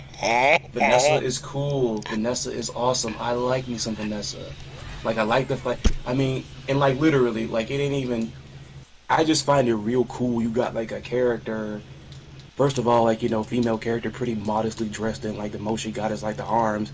And, oh, she's over here throwing hands and everything. Like, it's almost like freaking SNK. I know he came, like, it's almost like SNK tried to make a female Dudley in a way, like, you know, a woman that can throw hands, but also got, like, this kind of nice air of class to him or whatnot. But do not do that. Vanessa is cool. Vanessa is awesome. Don't do that. If you go and bring in somebody to box, me personally, I got two suggestions. Either you bring back Rick, three technically. You bring back Rick, bring in Heavy D because SNK does not seem like they're going to do anything with the freaking sports team in freaking KOF unless we get surprised at EVO. Or if you're going to bring back freaking Axel Hawk or freaking Mike Max, spice them up some. Don't bring in Vanessa. Don't do it. Like I said, I am 97%. Had to clarify this mess in that the video. I am 97%. I am against 97% of the KOF cast being in this game. 97. If you're gonna bring in somebody from KOF, bring in somebody that has links to somebody from Fatal Fury. Hi. Him. Whether it's this is a long shot, but freaking Che Lim. Or Mei Lee, because Kim ain't going anywhere. Even though I think the spotlight is going to be set on the Suns in City of the Wolves. I think the Suns are going to. Yeah, I think the Suns are going to. I don't think Kim might come as DLC again, or just make a Kim. But I don't think Kim's going to be paying. They're going to write about that mess because that was the itch in their freaking cheek this time. Where's Kim? Where's Kim? Where's Kim? Where's Kim?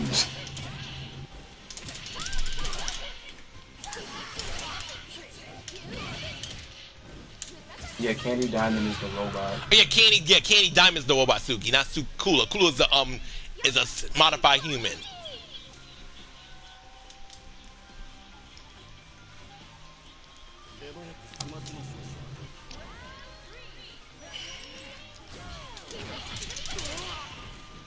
But yeah, as far as like real bout characters, the only one that really got over into KOF was literally Lee Chang-Fei, and quite frankly.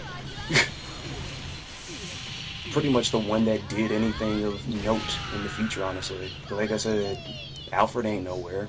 White isn't anywhere. I mean, I think they should definitely make like a female Light or a new White character, like someone who plays that play style. I have not even seen that movie yet. I haven't seen that movie yet. The one that White is based on. I think it's called A Clockwork Orange.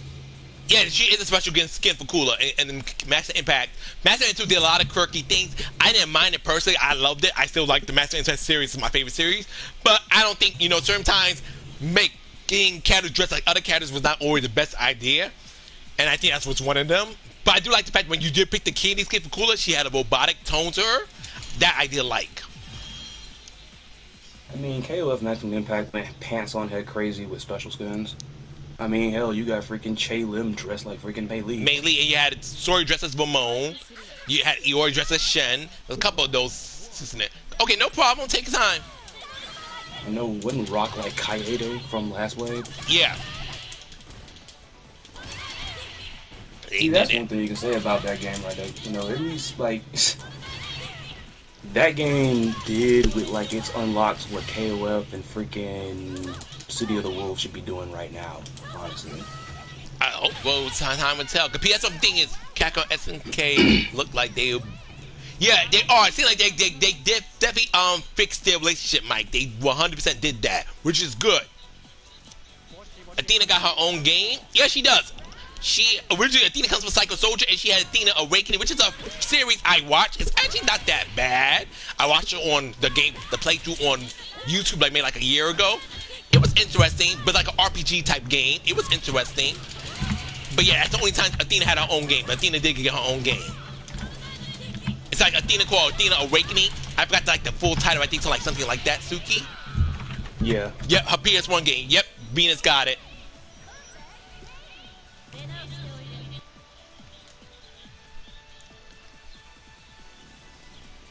And I think Kensu was supposed to be in that game too. But I don't think he like as playable. He is. He is. But I don't think he was supposed to be playable, but he was not. Speaking of Kenzo. Right there.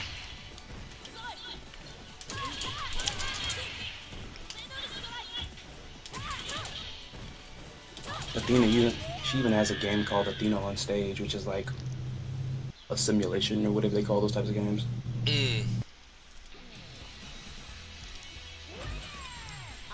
Like a lot of people forget, like Athena Athena's another one of those characters that has links to some old school SNK stuff.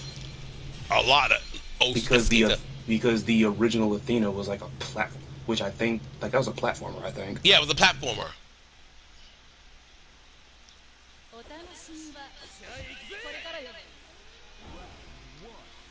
Shoot, didn't like the freaking didn't like all the freaking or some of like the sports team come from like some of the SNK sports games? Yeah. There was a basketball game that Lucky came from, and I think Heavy D came from like a boxing game they made. That's how the sports team was created. I'm not gonna say that. I ain't gonna say. That's a horrible idea. It would have been cool though.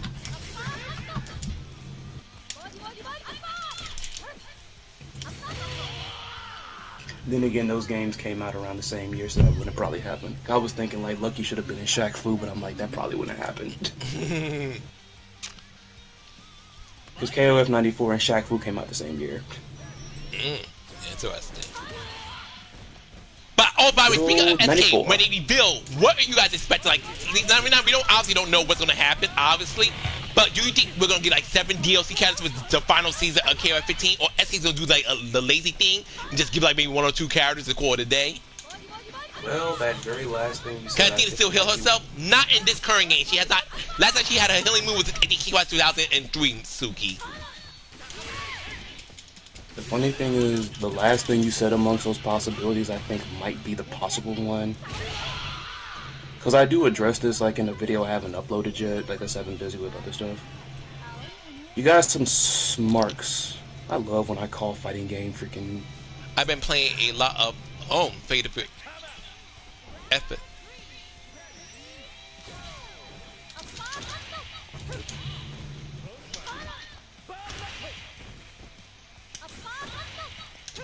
And so I never heard of that game, Mike. What, 120 characters? I think it's like a fan-made game. I don't really mess with those because most, like, it's just shrugged. Oh no, she also did heal herself in King of Max Impact. Oh, not Max Impact, but King of Fighters XIV. She had a healing move as well. If I even recall, Venus. But here's the catch, though, with what you asked. Here's the catch. Am I there getting... was never... There was ahead. never explicitly a season 3. Season 3 or the words season 3 were never explicitly mentioned.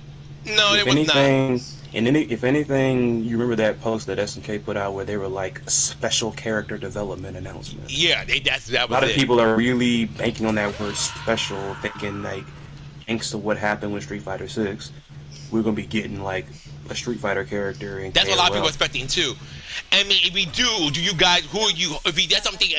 I know who I'm hoping not realistic. It's not realistic at all, but I'm gonna say the ones I'm hoping for is Jury and Ingrid. I'd rather Ryu and Chun-Li be City of the Wolves if they do come around, but I would rather see it more of not obscure Street Fighter character, but characters we know will be expecting for Capcom. Me from SK to take from Capcom or the Street Fighter World Rider. And your Mayor Burt also had a healing move. You know, I think it was more effective. But yet, no, Suga, I'm not getting more versus Capcom. I'm not really into that game so much. I played it as a kid. I loved it as a kid. But as an adult, I don't really care for the Marvel vs. Capcom series. I actually would not be buying none of them. The only time I would kind of consider it if Emma Frost came around. But even then, not a big chance because I don't like the Marvel vs. Capcom series, really. I actually don't care for them. I think they're kind of, for me, they're kind of overrated, honestly. That's just my opinion. I find them overrated. But yeah, I do hope. I might get them. I might. Maybe. It depends. I do hope what you call it for the special character. I do hope it's like, you know, it's not just one character. The funny thing is, like, when we get back into the KOF character, you got that collection with NBC, and still my favorite Capcom crossover is not in it. I still have the disc, and I've never let it go, but still, and I understand why. I mean, it's the didn't they call it the NBC collection? What? Isn't it called the NBC collection? NBC Marvel collection. Capcom. I'm not sure. I like that. I know. The reason why I said that, because like I said, like, you know, you got all those games there, but my favorite Capcom versus crossover is not in there. But I mean, it would make sense because my favorite Capcom versus crossover is Tatsunoko versus Capcom. I still have the disc, and I'm not letting it go because that game went through like some licensing issues where like there are no more copies being made and you can't buy it digitally. No, you can't. Because oh my god, Tatsunoko's end, if I remember correctly. Oh my god.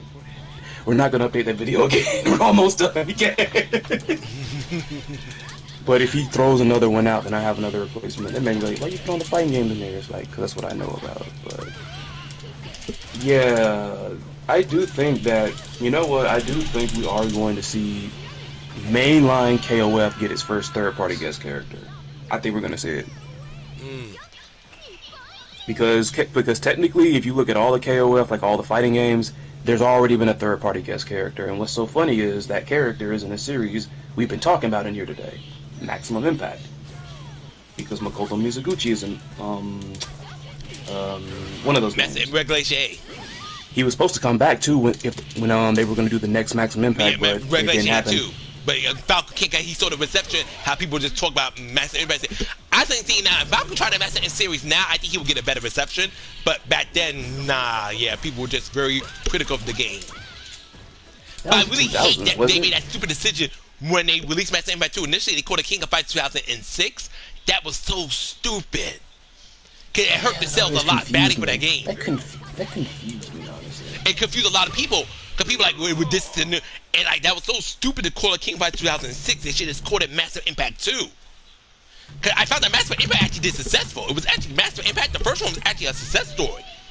It was Master Impact 2 that flopped because of the confusion. Yeah, I never understood that. And which was very unfortunate. I'll never forget like the many times that I would hear about a King of Fighters 2006, and so many people would think you were talking about 11 because that's what came out around that time. Because KOF 11 had came out in Japan in 2006. We over here, we got it in 2007. So at least like around the people that I knew, they were thinking that they missed a freaking KOF game. Like, where is this 2006? Like, a lot of people thought it was even lost media for a little bit. But nope, it was literally a Maximum Impact game. Yes, it was, which confused. I would love KOF Maximum Impact Anniversary Collection. I would buy the shit out of that. I would be streaming that. I think I'll be streaming that much more than I'm streaming freaking King of Fighters 14. But, like I said, SK, I don't know. I'm glad Falcon's still employed because he's very talented. He should never let go of talent like Falcon. But at the same time, I don't think SK, I don't know. Yeah, I remember people talking about he's lucky to still have a job there because Maximum Impact was just like too off the rip. Like, a lot of people think like freaking something like Maximum Impact would get you fired, and I'm like, I don't see why. I mean, it still has a following. People still like it. It was still talking about it today. We still want to see category. Even they got like 9th place in the big ass poll. And people still freaking talk about, like, I mean, one of them over the other, but they talk about the Alba brothers still. Hell, they freaking acknowledged the Alba Brothers over Mei Lee. So it's like... But I do hope that special character is not just one character. I think that'd be so lazy. SK's like, here, fine, here's one more character for 15. Now shut up. I would hate that so much. I think Rufa Manga got into it with somebody on Twitter because it was something. I forgot. It was something. It was like, I guess people looking at exact words or something like when it came to the announcement. Because they were like, I guess the announcement said special character development, so they're thinking it's just one. But I don't know. Don't make it just one character. Don't do that. I'm praying to God. I heard someone did say no, it's more than one character.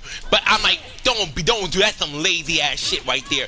Be like, you might as well not even do nothing at this point. You want to go be like one more character.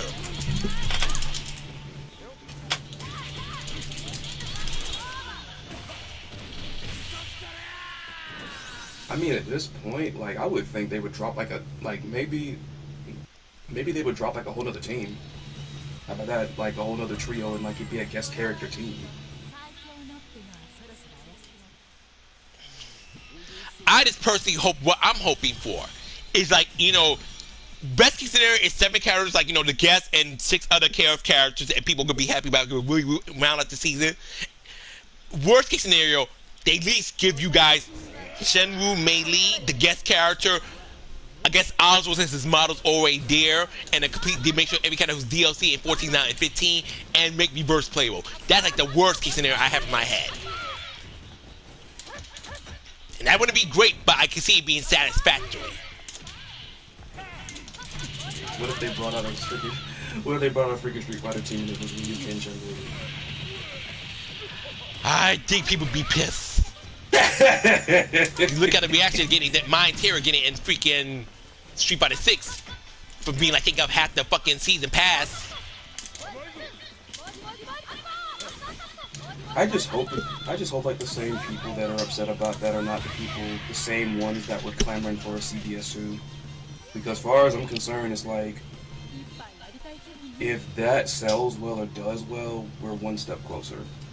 Yeah, I think a lot is based on that collaboration. A lot is based on that collaboration. Like I said, it's done on purpose. Like I said, this is done by design at this point. Of course. I mean, everything's not done just because, oh, they love the fans so much. They just know it's also done to promote, market, and strategize. Like, you may not like it, but even the Mortal Kombat 1 season pass makes sense. In a marketing sense, it does not make sense for the fans. But in the market sense, it makes perfect sense, though. Yeah, like, I don't know, it's just... I just love how I think guest characters have kind of morphed into, like, a promotional tactic now, you know? Yeah, like, well, in a sense, they are. I think the only time guest characters never promotional, in a sense, I would see the Del Off stuff. Mine, cool, it was no thing really KOF going on that time, and it is just, you know, girls that they wanted in the game. And I also heard that Cool was actually meant to be in Dead Life 5, but the developers wanted Naotora, and that's why, you know, that happened. Wow, I'm surprised they did not combo. I'm sorry, fanboys getting on my nerves about my Dead or Alive when I talk about the fact that this character's had freaking 3 freaking major fighting game guest appearances. Kasumi Tekken would be dope. A lot of people want to see that happen, but, you know, it depends. It just depends, you know, if Hawada and Koei Tecmo could come to an agreement, but Ben and Namco and Koei Tecmo come to an agreement and get her. But I think Kasumi would be nice.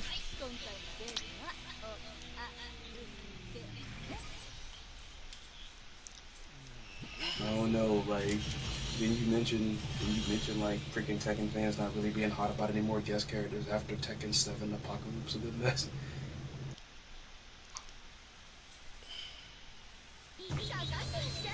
Or is it like no more 2D characters that they didn't want in Tekken after Tekken 7?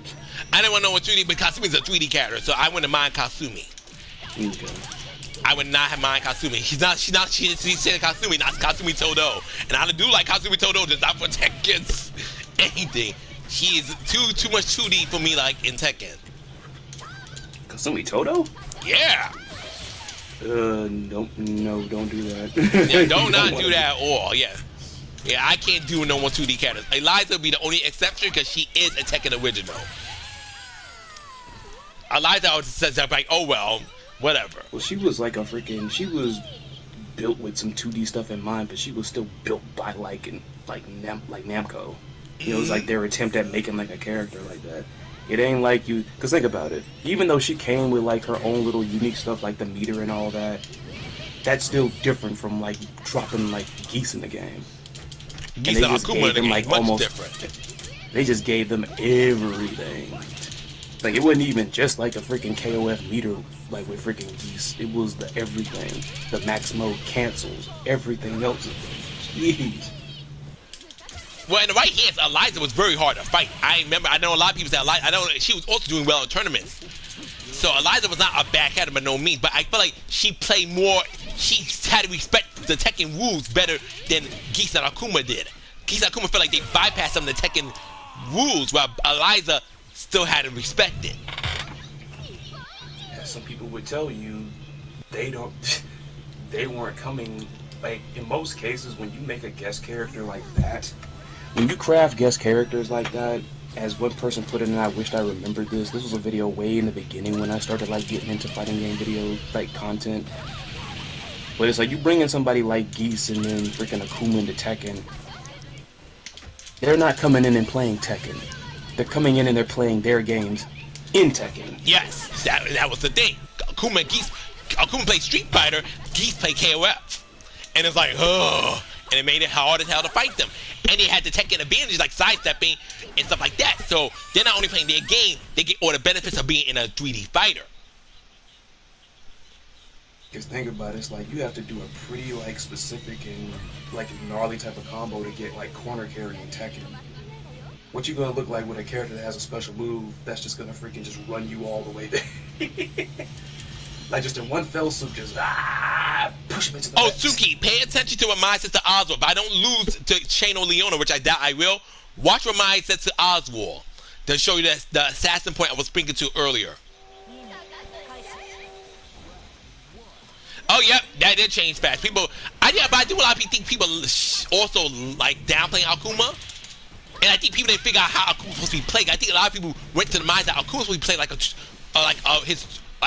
3D character, and once they realized, no, you play Akuma like a Street Fighter, so just put in some Tekken tactics, you will understand the character better. I think that's what threw people over. I don't think Akuma was ever bad. Well, let's hope they don't bring like any. Let's hope they don't bring any Street Fighter characters into Tekken 8. I guess. Nah, definitely hope not. They could bring people like a Street Fighter that has no projectiles, bring in Borog. You know, then I don't doubt that's gonna happen. No, but I mean, like, they gonna bring everything from Street Fighter 6 into that mess. You gonna have Drive Rush in Tekken 8. You gonna have Drive Impacts and everything. Oh, on top of the mess that you have in Tekken. Oh God, yeah, that'd be a nightmare. That would be I would That is why I cry. am so curious as to like what is gonna happen with like Mai and Terry. I don't think they're gonna have their own meaning. I think Terry Mai is gonna play like Street Fighter 6. I honestly think they're gonna play Street Fighter 6. I don't think Terry Mai are gonna have a special KOF meter. I can't see that. They're gonna play like Street Fighter 6. It's gonna be their stuff implemented in the Street Fighter 6 fashion. Kako versus SK2. It's gonna be their stuff implemented in the Street Fighter 6 fashion. Wonder what their Drive Impact is gonna look like.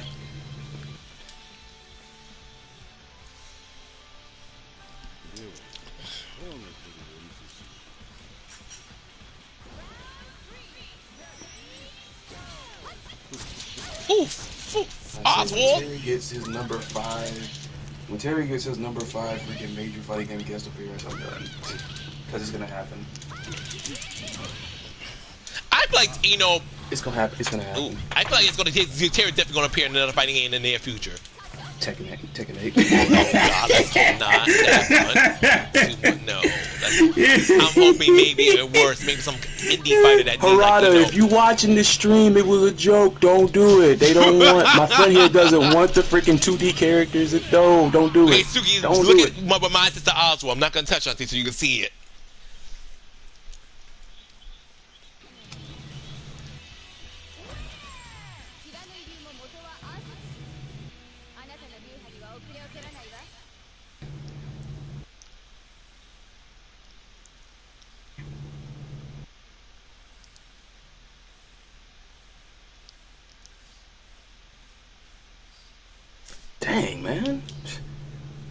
can't think of the last time I heard Mai bury somebody like that.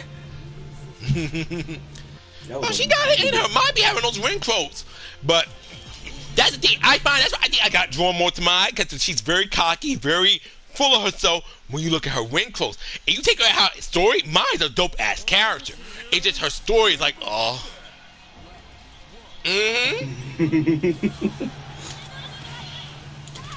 Mai is very cool.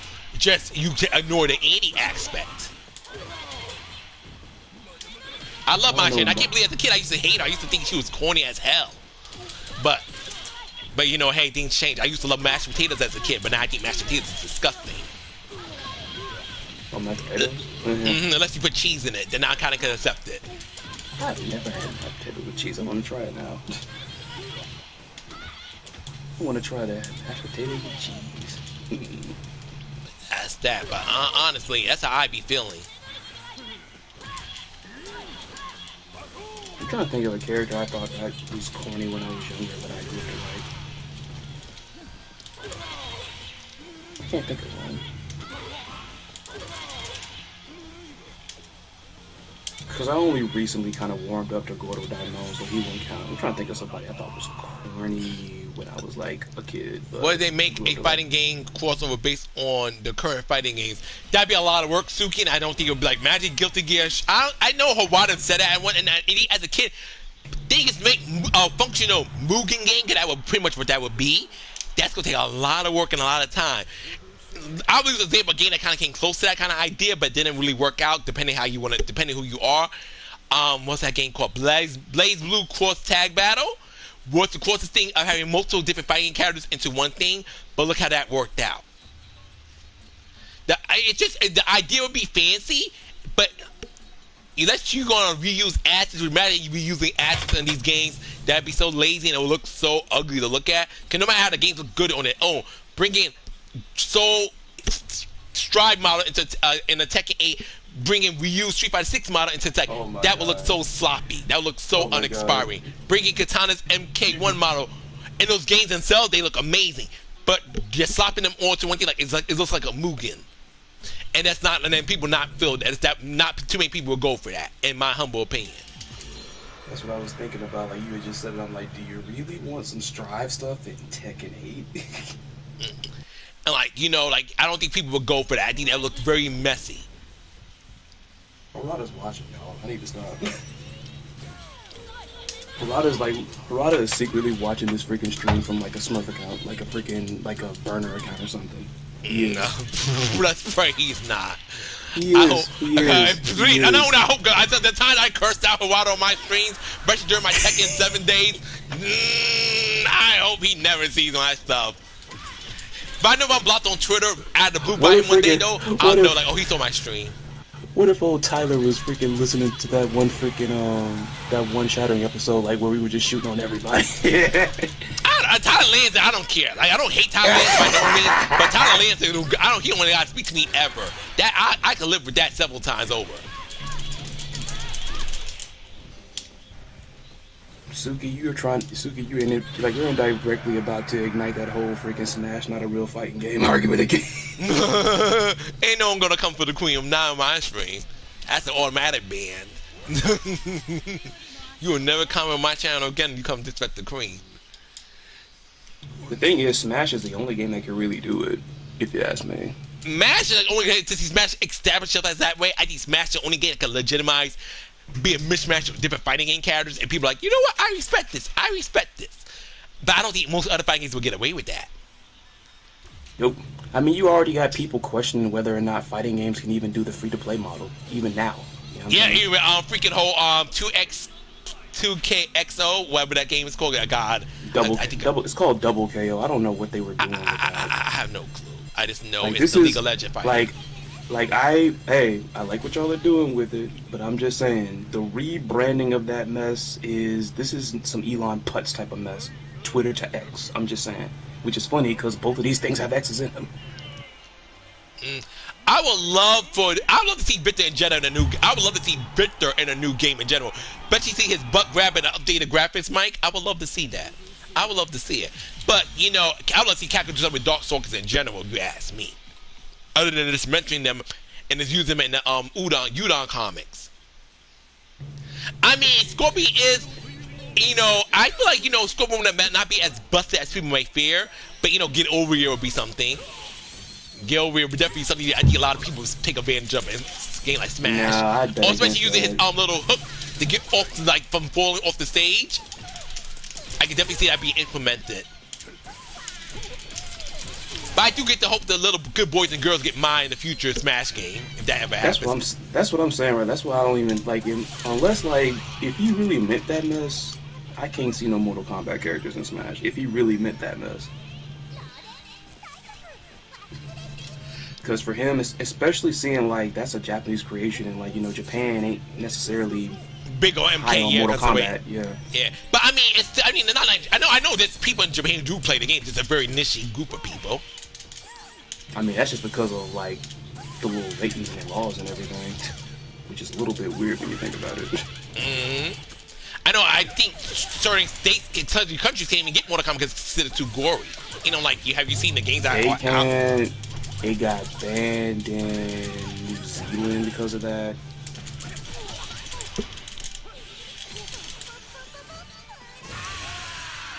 Because I know a long time ago I did a freaking video about fighting in controversies, and that was like one of the...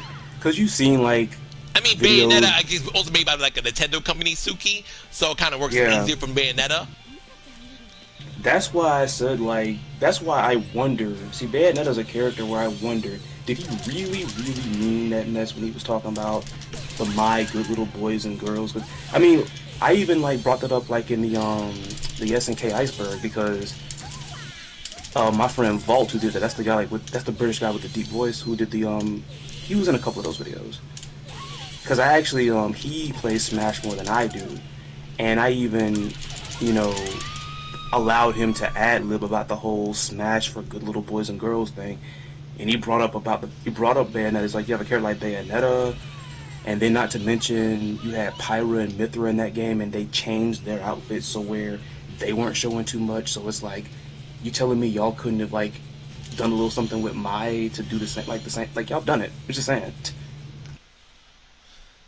I mean, that's what I thought this tone of Mai to just make her, like, you know, instead of her boobs be so you may, like, I have a thing underneath her boobs, you make it maybe, like, have them dressed a little more like a traditional ninja.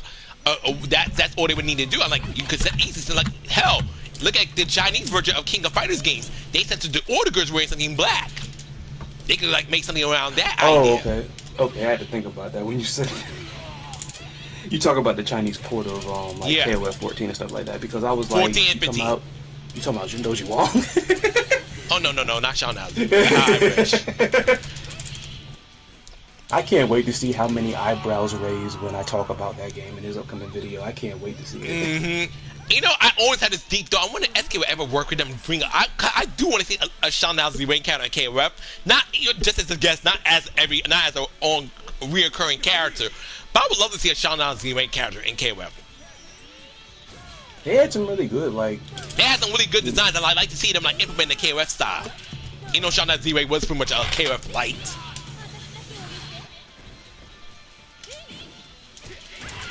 But I think I get like why Mai still didn't make it though. Like people that say, "Oh, Bayonetta made it." I think it's because that, as you put it, that little bit of Nintendo favoritism.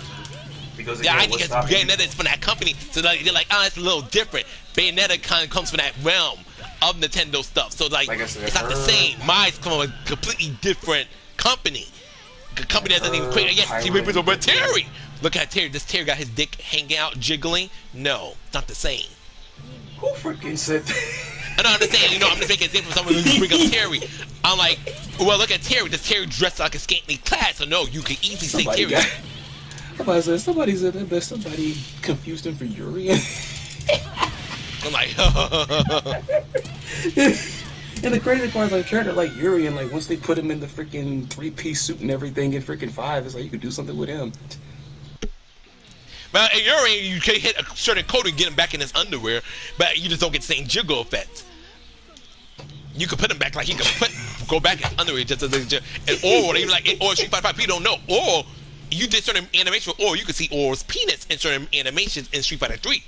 But in Street Fighter 5, of course, since that's game 3D, and you know you can't that be too prominent, they put underwear under Or's default outfit. They censored him without taking away the identity of the character. That's right, folks. Old Street Fighter games with old man balls all out. Like, I didn't know that someone pointed out to me. Now, I mean, I'm like, I don't care for Aura like that. I don't look at Aura like Aura to me is like whatever. He's not attractive by no means. Cool character, but not like someone I think is attractive. And it's good because I find Aura maybe not attractive. I wouldn't want him in a fighting game because I think he was actually one of the cooler characters that came into Street Fighter V. But at least in my opinion, he was very cool. Especially you saw the combo settings with his V triggers. Those videos I can almost watch those shit all day. I like how they designed him in 5, honestly. I love how they kept like the whole one-arm gimmick going. Like that was so creative. That was cool. It's got him in like, you know. Other than like they had him holding a turtle, I think it was so cute. And then like juggling it, like when he do a certain attack, and he's still like using that hand. And like I think like he would throw it up sometimes, he would catch it. Yes, he would. And during combat, he would catch a turtle and stuff like that. He would have to catch it if he was in the middle of certain strings. Another thing about the whole Scorpion and Smash thing is like you could also consider the fact that I think Snake was the first character from an M-rated game to get in Smash. Yeah, I think that's correct. I miss the Metal Gear series. I said Guilty Gear. Metal Gear series. I do miss the Metal Gear series. All the gear. Metal Gear. Guilty Gear. Yeah, the guy I almost got mixed up. It's like yeah, I'm like I got miss Metal Gear. When I first heard the name of Guilty Gear, when I first heard the name of that game, I thought it was a racer. Before I even saw what it looked like. I don't know why I thought Guilty Gear was some kind of psychological horror. Guilty Gear. I don't know why. That's why I first I thought it was like kind of Silent Hill kind of shit. But I was fighting like, oh.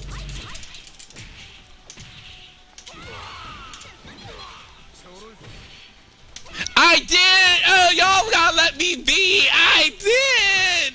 I'm sorry, my mind went there. I thought it was a psychological horror. Well, to be fair, it kind of is now, considering how Strive plays. You still that freaky mess out there. That's always. And like, y'all, but that's where my mind went. I thought it was a kind of horror game. And then there's that one ending. Like, there was a couple endings in Accent Core that were pretty creepy. Like the freaking doctor talking about like how he's gonna make Dizzy his forever and everything, and he says it like really creepy. I know one of the Bat and Chameleon, and I think Guilty Gear Accent Core, the one you're mentioning, was one of her fanboys ended up murdering her.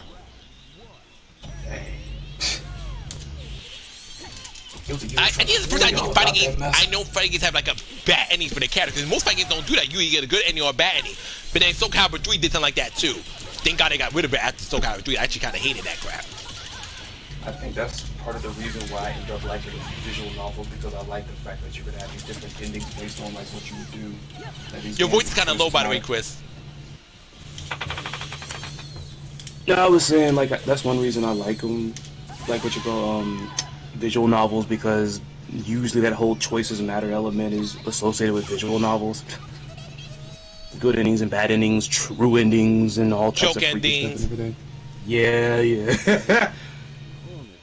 Yeah, Faust is a horror game, but yeah, Faust is kind of is a horror game character. He would fit right well like something like Silent Hill. In his current state, yeah, because well, then again, his whole story is a little bit. His whole story is kind of. It's pretty sad. Yeah, he saying after accidentally killing not being able to save a patient during surgery. If I think that I remember. That's correct. That is correct, because beforehand, like originally, we knew Faust as Dr. Baldhead. Mm-hmm. And I'm not kidding. That's actually his name. His name, Dr. Baldhead. Yeah, that's correct. And he would and it wasn't like one of these Guilty Gear jokes, because Guilty Gear, to this day, I think is still to this day. If I have a conspiracy theory that comes to like fighting games that I'll believe in, it's the fact that I think that freaking Xanadu had to have been secretly created by somebody who worked with freaking nerds on Guilty Gear. You know. It's probably, you never know, it could be possible. He had to. That is a character that, like, I mean, KOF is like, they made some weirdo characters and everything, but Xanadu's like next level. That's next level, man. Something like whoever designed him either used to work on Guilty Gear, or maybe one day they were having lunch, and a lot of these, like, they get along pretty well and all that. Maybe he was talking to a guy and like they were tripping on the same stuff, and then that's when Xanadu popped out. It does, Suki. It really does. That's why I like my Guilty Gear story-wise is lore, and I like that Guilty Gear lore is not that hard to understand. You know, I was confused with the whole Valentine thing for a long time, but eventually I got core onto the whole Valentine situation. We know what story I still don't understand. I get the gist of it, but Blaze Blue, I still don't fully understand Blaze Blue. That sucker still has me confused to this day. That right there isn't really any fault of your own, if you ask me, because I always say the same thing about. I say the same thing about Guilty Gear. I forget that. I just did. I know. Same thing that's like going on mine. I mean, I have. Oh, I don't think I even told you. I actually, thanks to like my friend Anna, like in their Discord, and I actually played Strive for like the first time in like a year, maybe a couple days ago, and I like the changes. I like the changes. I'm glad you liked it. Me and Suki was trying to outside. Suki was kicking my butt in Tekken the other day on Thursday rather. Me and her playing some Tekken together, which was very fun. We were talking about like we cannot get back to Guilty Gear. We like it's too much. The thing is like I'll never forget. Like I think I watched Max's reaction to Watch Mojo's video talking about like the 20 best fighting games of all time. Because he pointed out how there were no Guilty Gear games in there. Wow. Guilty. And I mean, I could understand that, and that didn't make me mad either, because, again, the same thing with the SNK fans that still are mad about the fact Multiversus won Fighting Game of the Year over King of Fighters XIV. People got to learn how to read the room. Watch Mojo has a whole boatload of casuals watching. Whole boatload of them. If you don't believe me, again, Smash is #1 on that list. And I don't think Watch Mojo is like the best source of like those type of things sometimes. I feel like they do better at movies and TV series, but I wouldn't like the games are very iffy. Like the gameplay and stuff like, okay. You know who's getting some shit too? Speaking of like media, you ever heard of I watched some of this stuff. I didn't mind it if some of the stuff that's getting a little ridiculous. This is YouTube channel called Marvelous Videos. They made a video recently. I'm not sure you follow The Boys season 4. They made a video thinking at Sister Sage and that girl named Marie from the spin-off series of The Boys. I forgot the name it's called. Gen 5, some shit like that. Gen B, thank you. I have not watched The Boys yet. I haven't watched The Boys Gen B, they think it's Sister Sage and that girl are sisters. And people are like, what? Have you watched either show? Those girls are not related. And some made a joke, just because they're black doesn't mean they're related. Just because they're black doesn't mean they're related. I'm like, oh, wow. Like, how can they do something so stupid? The thing is, though, like, I wasn't too upset about them. There not being any Guilty Gear games in there. I wasn't really even that mad about, like, Watch Mojo's list. You know what I'm saying? Everybody was mad about the fact, oh, Smash is #1. Like, no. But Smash is not a traditional fighting game, but it's still, like, I told Chris, to me, I used to call Smash a party fighter, but it was very immature of me. To me, Smash, because at the end of the day, your job is to beat your opponent, knock him out, do what you got. You think it Smash is the play that does it play like Street Fighter, Tekken, Mortal Kombat, KOF? No, but Smash still has the concept. I'm here to defeat my opponent, bring my opponent's life bar to 0. In that case, you know, get rid of your opponent, knock him out 3 times. So I feel like at the end of the day, Smash is still a fighting game. It's just not the fighting game you know people are accustomed to playing. It's not like you got your life bar right there. It's obvious Smash got a little more quirkiness to it, but I still think Smash is a fighting game because the agenda is still the same at the end of the day. It's to knock your opponent out. And I mean, it's just different, like... It's a different way about it, but it still falls... Even like Power Stone. Power Stone, to me, is a fighting game. It's just not the same type of fighting game like a Street Fighter, a KOF, a Tekken, or a Dead or Alive. But it still follows the concept. Beat your opponent till they're no longer conscious. That's a fighting game. No matter how you scratch it. Because in real life, not saying fighting, I'm not a fan of fighting. I know how to defend myself. Not saying, but I think I have not been a fighter in years. I like to keep it that way till I'm perished. Fighting, when you're dealing with somebody, yeah, you could run from a person, but you won in a bad situation, or you feel like the fight is not in your favor. But when you're fighting someone, your job is to knock them out or get them to get off of you. So if that's not, that's the same thing as fighting in a video game. Video games is more elaborate. Obviously, you cannot snap someone's neck and they're gonna get it back up for it. No, but at the same time, you're fighting somebody. Your idea is to get them to beat them till they get off of you. Or to that down for the count. And Smash has the same concept. You beat them to that down for the count. And I mean, Smash still has a lot of like. Everybody talks about that whole traditional fighter thing, but like Smash still has a lot of the same principles that traditional fighters have. It just has a little bit of extra sprinkled in. Like you have these different little techniques, like where they talk about stuff like what's like some Smash tech, like tilts. You know what I'm saying? Yeah. Like tilts is something that's like exclusive to that. But then again, a lot of traditional fighters have a lot of mechanics that are just native to them. What other fighting game you know of has a similar system to Garo's whole TOP system? Like everybody has like their own unique little thing. You know what I'm saying? Yeah, but like do. in all of them, there's still the concept of a neutral game going on. There's still the concept of like punishing people on frames. Like a lot of the same. I mean, that's like the thing. Even though I get why they say this about these types of games, but like it's even the same thing Depending with on like the Hitman Justice, boxing games. Be affordable. It's the same thing with like boxing games and like UFC stuff. It's like the principles of footsies and neutral game and punishing and counter hitting. It's in those games too. It's just that they call them sports games because they're realistic compared to the Smashes and the Street Fighters and the Tekkens and all that. You know.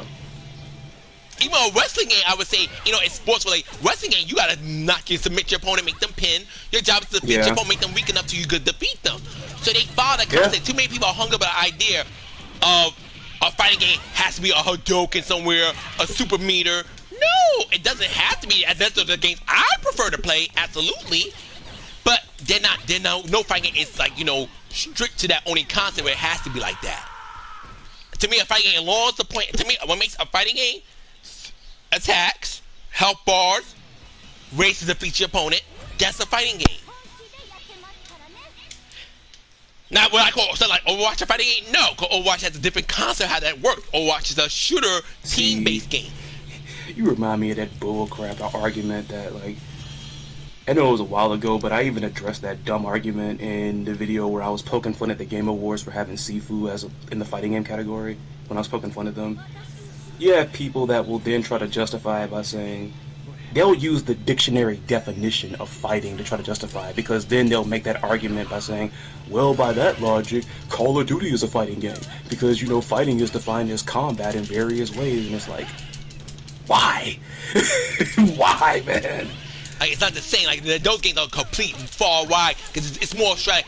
Like just because I play fighting game, Call of Duty, yes, Call of Duty is you win to defeat your opponent, but you respawn. It's a whole concept. It's different. It's strategy. You have a team you work with. It's like you could like snipe your opponent. You know, it's not a fighting. It's like yes.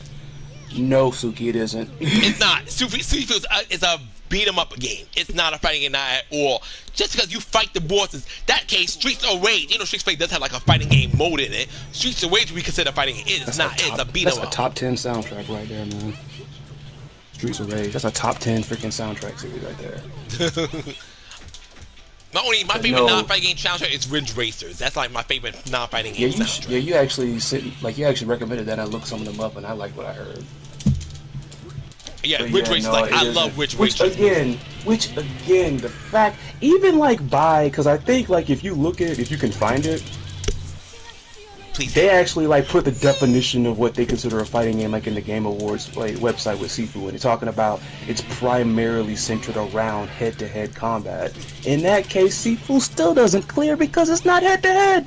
It's a beat 'em up. It is a beat 'em up. Which once again, dumb, Suki. That time around, I think when that fighting game, those games I picked, there wasn't really too many new fighting games around, so the picks are very awful. To be fair. Well, Suki, it didn't win, thank goodness. But my whole thing is like this.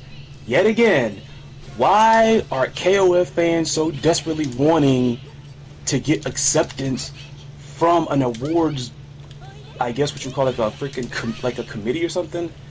Why would you want to get like, because I get it to some degree. Because people, like, the best reason I heard for people that wanted freaking KOF to win, or at least the most reasonable one, was from, and you probably heard of her, Hellsick, she's a KOF fangirl that also does a lot of art. And she said that, you know, hey, if it won the award, it would get, like, publicity. Yeah. But at the same time, it's like, why would I want to get recognition from a committee that put this freaking game as a fighting game? Why? Why would I want to get acceptance from a committee that freaking put a Multiverses was on that one. That's why we could say earlier how some KOF fans are still salty about Multiverses winning that the game awards, the Fighting Game Year Awards a couple years back in that show. It, to me, it's like it's irrelevant. it's like, I get it, and again, I get it. I voted for KOF 15. You know, I did it because, like I said, hey, of all those games that was there, it was the one I enjoyed the most. But like the fact that it lost that award did not make me like KOF 15 any less. And I didn't vote Multiverse period winning. because I didn't feel like making a count. I know what I didn't care. I was not really. That time I was still you didn't have on to. KOF 15. You didn't have to. I didn't have to make an account. Oh, I didn't know. Well, I didn't bother voting regardless, and I knew Multiverse was going to win anyways. That's another reason I did not care. Like, and why? really Because again, read SNK fans who are still ass mad about that. Read the room. I've asked several people who follow stuff like Jeff Keighley and his whole committee very closely. This is a mainstream, super casual crowd, okay? KOF 15, I don't care how good the game would have been. KOF 15, literally, I'll put it like this. From the past couple years, like you all, well, Onyxe probably knows, I'm not sure if you all know it. Still to this day, like within the past decade, my favorite game from the past couple decades is Rumbleverse, which is not around anymore. It's Rumbleverse. If Rumbleverse would have been up for that award and it would have lost, that mess would have never stopped me from playing mess. Ever. Exactly. Would I have voted for it? Yes, I voted for KOF 15. If I would have loved freaking KOF 15 to the same degree that I love freaking Rumbleverse and it still lost to Multiverses, I wouldn't be upset. The game was going into that mess at a disadvantage anyways. Everything was going to that in that particular category was going to disadvantage. If this be well, people know just the fact because Warner Brothers was behind Multiverses. That's a marquee name like that. Warner Brothers is worldwide. That right there was Multiverses change. That's why I knew Multiverse had it. I don't care. Multiverse came out 2 days ago. Multiverse was going to win. I said it. I mean, I even said that in my video where I was like, I'm voting for KOF 15, but I know freaking Multiverses has probably got it. I knew it. Like, I can read the room, dude. But KOF is so much better. Read the freaking room. God. It's not just Batman being it. It's just by the company who made people know NetherRealm Studios. People know Warner Brothers. Warner Brothers is big time. Like, I even played this game with my mom because I told her about it. I'm like, my mom would know even my mom would know the characters, most of them in Multiverses versus freaking King of Fighters. More of those characters in Multiverses are more recognizable that was unnecessary. casual. Fuck you.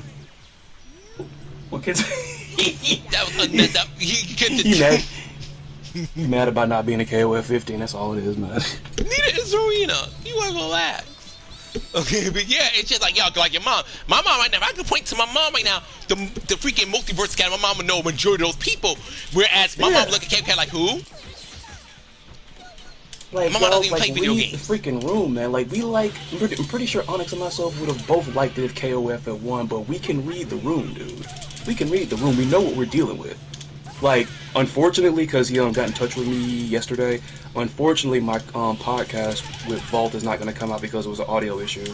But we talked his other video talking about the freaking culture war. It's still coming. That's still coming. But our podcast, like, we had an audio issue. But we talked about that because I'm like, y'all, this is the Game Awards with Geoff Keighley and all these mainstream people, okay?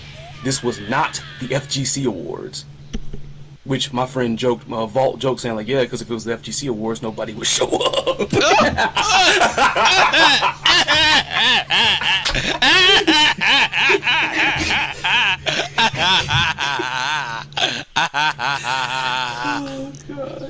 Exactly, Suki. Exactly, you get it. And I don't know how other people did not get it. Oh, my God. But he was right, man. Like I said, like, it's not the FGC Awards, like, but just taking it on the matter of reading the room. If it was the FGC Awards, then yeah, more than likely KOF 15 would have got it, but that's not where they were. And then everybody wants to dunk up, and it's so funny you mentioned Warner Brothers. I think I told you about that mess. That mess, I was done after that, man. This fool sat up here, which Raito said this person that said this mess is a troll, so I'm like, why am I not surprised? Why am I not surprised? Someone paid, Warner Brothers paid for the win. Like, Warner Brothers ain't got paid for no win. Warner Brothers' name alone ring bells.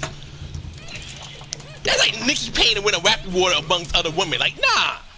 Like, that's Nicki Minaj. Like, these other girls may need to do that, but not Nicki. Like right now, my favorite female rapper right now is Rico Nasty. If Rico and freaking Nikki were like up for like best female rapper, like for some award show happening right now. I'm voting Rico, but like, am I gonna be mad? Like, no, I'm gonna expect Nikki to win. Like, it's gonna be her or about maybe 2 other people, maybe Meg. Like, you gotta read the room sometimes, man. That's a reason why upsets are called what they are, upsets. Everybody has a projected winner, but then when something comes out of nowhere, it's like, oh, that was surprising. Like, no, like, yeah, there's some things you just expected. It doesn't, like, some things you just kind of like, you just got to feel for it. It's not even being pessimistic, it's being realistic, it's paying attention. It's not like, I mean, just like now, earlier on, like way early in the stream, you were talking about the upcoming election and everything. You got people like pretty much, and rightfully so, not feeling confident in the 2 projected winners, and you got these people talking about, what about RFK Jr.? What about Cornel West? I'm like, those 2 statistically and realistically have no chance of winning. Maybe like, no, Jill Stein, like, no chance of winning. People don't vote third party. Y'all ignore third party. Y'all act like they don't exist. And like you said, this is why we're in the situation we are now. And the messed up part is, y'all had a chance to really freaking, a third party had a chance to really break out in 2016 when most people didn't like Trump or Hillary. And what did y'all do? Y'all put that garbage out there. You put Jill Stein, like, talking like it was a plan about freaking bailing out student debt like we bail out the bankers, which, from what I read, does not work that way. You got loony man Gary Johnson with his freaking weeded out self, the libertarian dude. Y'all messed up too. That was the chance right there. When people say that they don't like the 2 top freaking people from the 2 top parties, and you don't capitalize on that, it's over. It's like a Money in the Bank cash in. You missed your chance to freaking cash in on it. Like, at this point, like, that's the thing. Not enough people like, well, I'm going to vote for this person. Like, you know, vote. And the thing is, you also have that thing, the mentality people push. Voting third party is a wasted vote, which a lot of people push that crap, and a lot of people believe in that crap. Like, this point, I would love to give the third party a shot, because we see what Democrats and Republicans do, but you're not going to mobilize to give the third party a shot. So at this point, let's be realistic. It's either Biden or we're doomed. It's like, read the room. Like, look at where you playing at. Like, it's just like with fighting game matches. Like, you know, when, you know, top level FGC play, you go into that match. If somebody, like, you have one of those players, like, you know, a Justin Wong that will sometimes just play their favorite character even though they might not be high up on the tier list. People like that who still have success with these mid-tier, low-tier characters, they know what they're walking into. But see, those guys get through it because they read the room and they actually make it work. A lot of these folks, y'all don't read the room. Y'all just be like, well, this is what... Read the room, okay? Arthur Ashe could pick the worst character in Tekken right now, no matter what. And I could pick my Nino, whatever character. Arthur Ashe is just more experienced. Due to his experience, right there. He's going to demolish me. This is going to be nothing I can... I'll be lucky not to lose, but get every match I lose is a perfect. But I'm going to get demolished. Right now. See, you look at it. See, you're reading the room right now. See, you looking at even further from like what I was looking at, even past that. Ain't so much about the characters, but you know who you're dealing with. This is a world champion. Like, he can pick whatever he wants then, but this is still a world champion. I'm not gonna get comfy because he picked a low tier. He could be on to something. See, that's how you do it, like exactly how you put it. You read the room. And that is something, especially after this mess happened with Multi versus King of Fighters XIV, SNK fans, for the most part, at least from what I've seen, anybody crying about that mess, you can't read the room. I'm not even saying it's right. Like I said, I am not crazy. I tried Multi versus. Oh, this is my final playthrough, y'all. Just to let y'all know. Okay, go ahead, Chris. Last one, last lap, last one, last lap. But it's like, all I gotta say is folks need to learn how to read the room. That's all I gotta say. Like, Multiversus won that award, okay, but like, I didn't want to go back to play it. Everybody complained about the fact it was in beta and they shut it down. It came back and I still didn't care. Because I don't base that mess on awards, man. I don't hop on bandwagons. I don't jump on trends. I do what makes me happy. Yeah, like I said, KOF 15 losing... my friends in general. KOF 15 losing didn't make me like it less, and Multiversus winning didn't make me like it more because I still don't really care about it either when it came back. I hope people have fun with it. I'm not over here saying like it needs to fail, but I don't care about it. I just don't. I know, I don't hate, like saying right now, like I have no hatred towards it. It's just I'm not no love for it either. Like, I'm like, do you, if you know whatever. That's a problem with a lot of people. People, like, you know, people can't just enjoy things without being an issue. Yes. I'm going to that.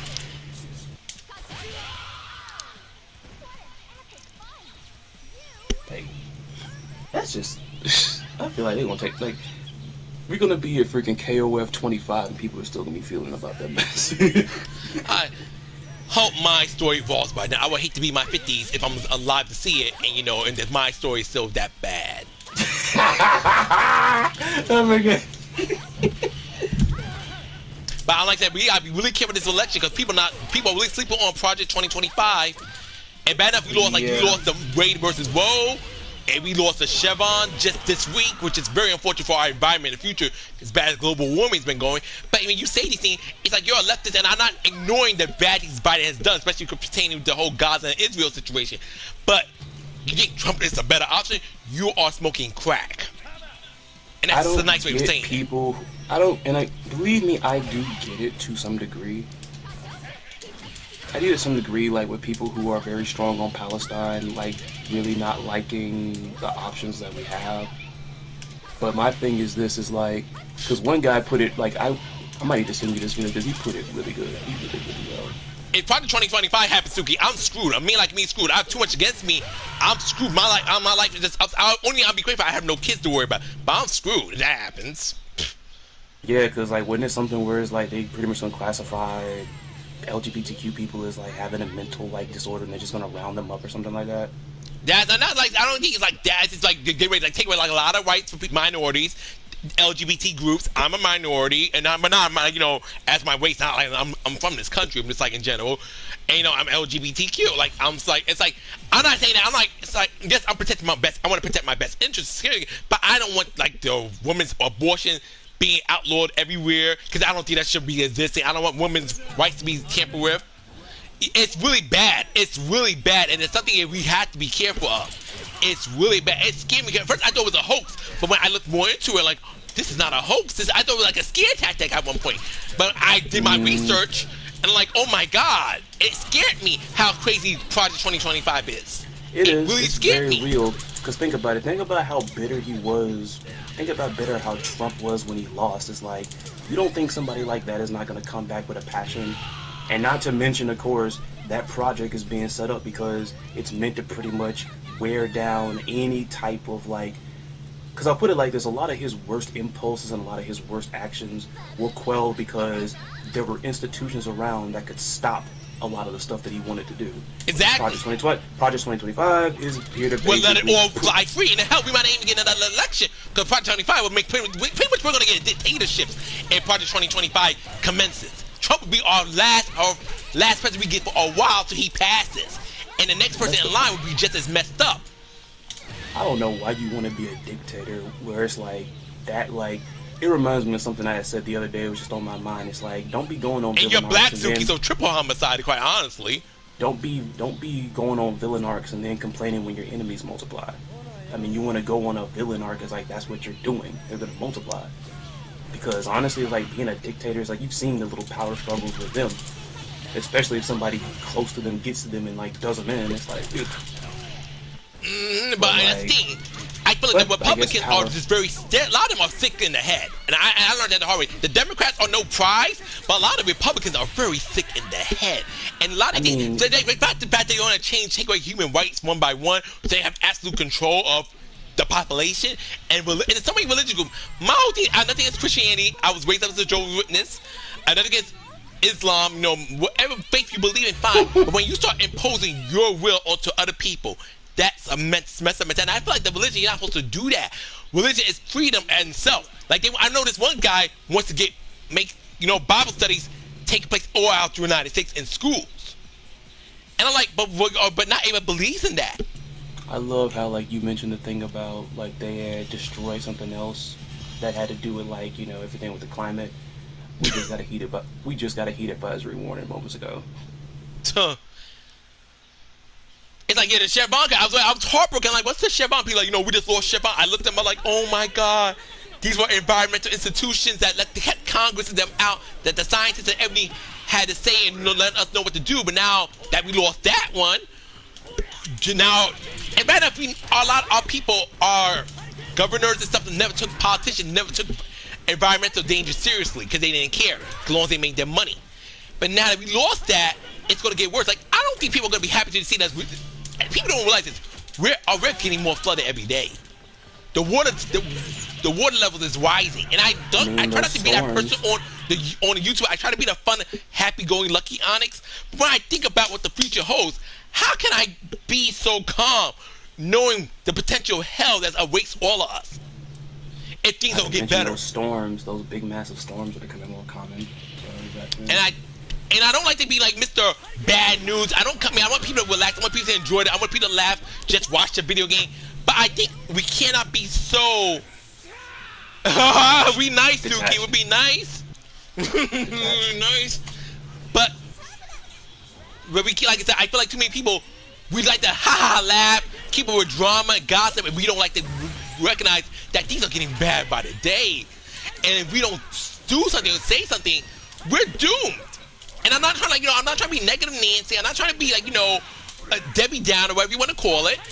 But I want us to, be aware of what's going on. If we don't stop it, if we don't try to prevent these things from happening, we're in a lot of trouble a couple years from now. But it's so crazy. It's like, look at what has happened. Because you and I have talked about this before with, like, whenever the culture war fuckboys freaking, like, rear their heads up at something in gaming. Look at how they've demonized the idea. Look at how they've demonized the concept of being aware. Because that's what being woke is. It's about being aware of things around you. Once again, read the room. But what happened with that?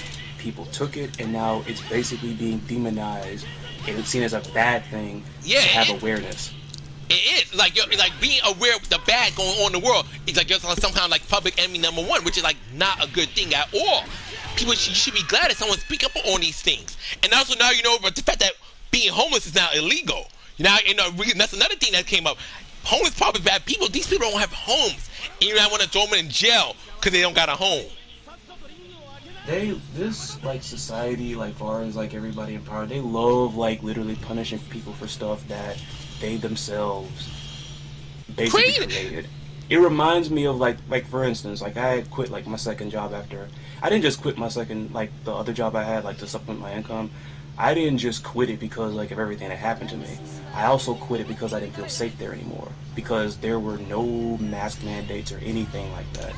Bear in mind we're working in stores. And it's like, if you are not going to like try to like at least create an environment where it's like the customers and workers and everybody is safe, then it's like, I'm not gonna do it. Like, I know it's been like I've had to work even harder, especially all the more harder because I still don't have my federal freaking refund back, and I've had to call them moments of time. Like I said, you put it perfectly. It's like we gotta have our stuff on time then, but the IRS can just pretty much sit on their hands when it comes to giving back, but whatever. But it's like y'all love to make these little scenarios where like people complaining about like, I want people to come back in and work. Why does everybody want to work remote? And yet the same people that are saying that are not enforcing COVID safety measures. It's like, if you want people to be working around you and everything, make the environment safe for people. But unfortunately, we don't do that. Like, like I said, again, every time I say this, people making it seem like I think New Zealand and Japan are perfect. I ain't saying they perfect. I'm saying they got the basic stuff down right when it came to what I call the pandemic. They got the basic parts right. We flopped badly. And I don't know why anybody would want. I don't know why anybody would. COVID today, it's just at this point, like I said, somebody I was having a conversation with a customer, and like America's not gonna let us stay home no more. They're not paying for us to stay home, and people don't realize another thing. A lot of these Trump lovers forget. They talk about the inflation. The inflation happened because of the pandemic and with the checks that people were getting.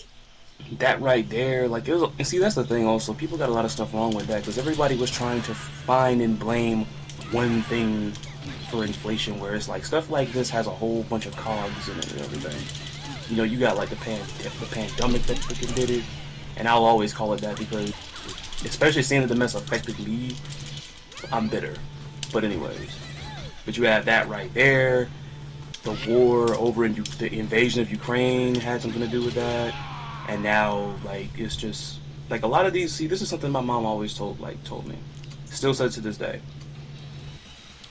You have a lot of these people who are millionaires and everything, and they'll brag about the fact that they're self-made. Not one person on the globe is self-made.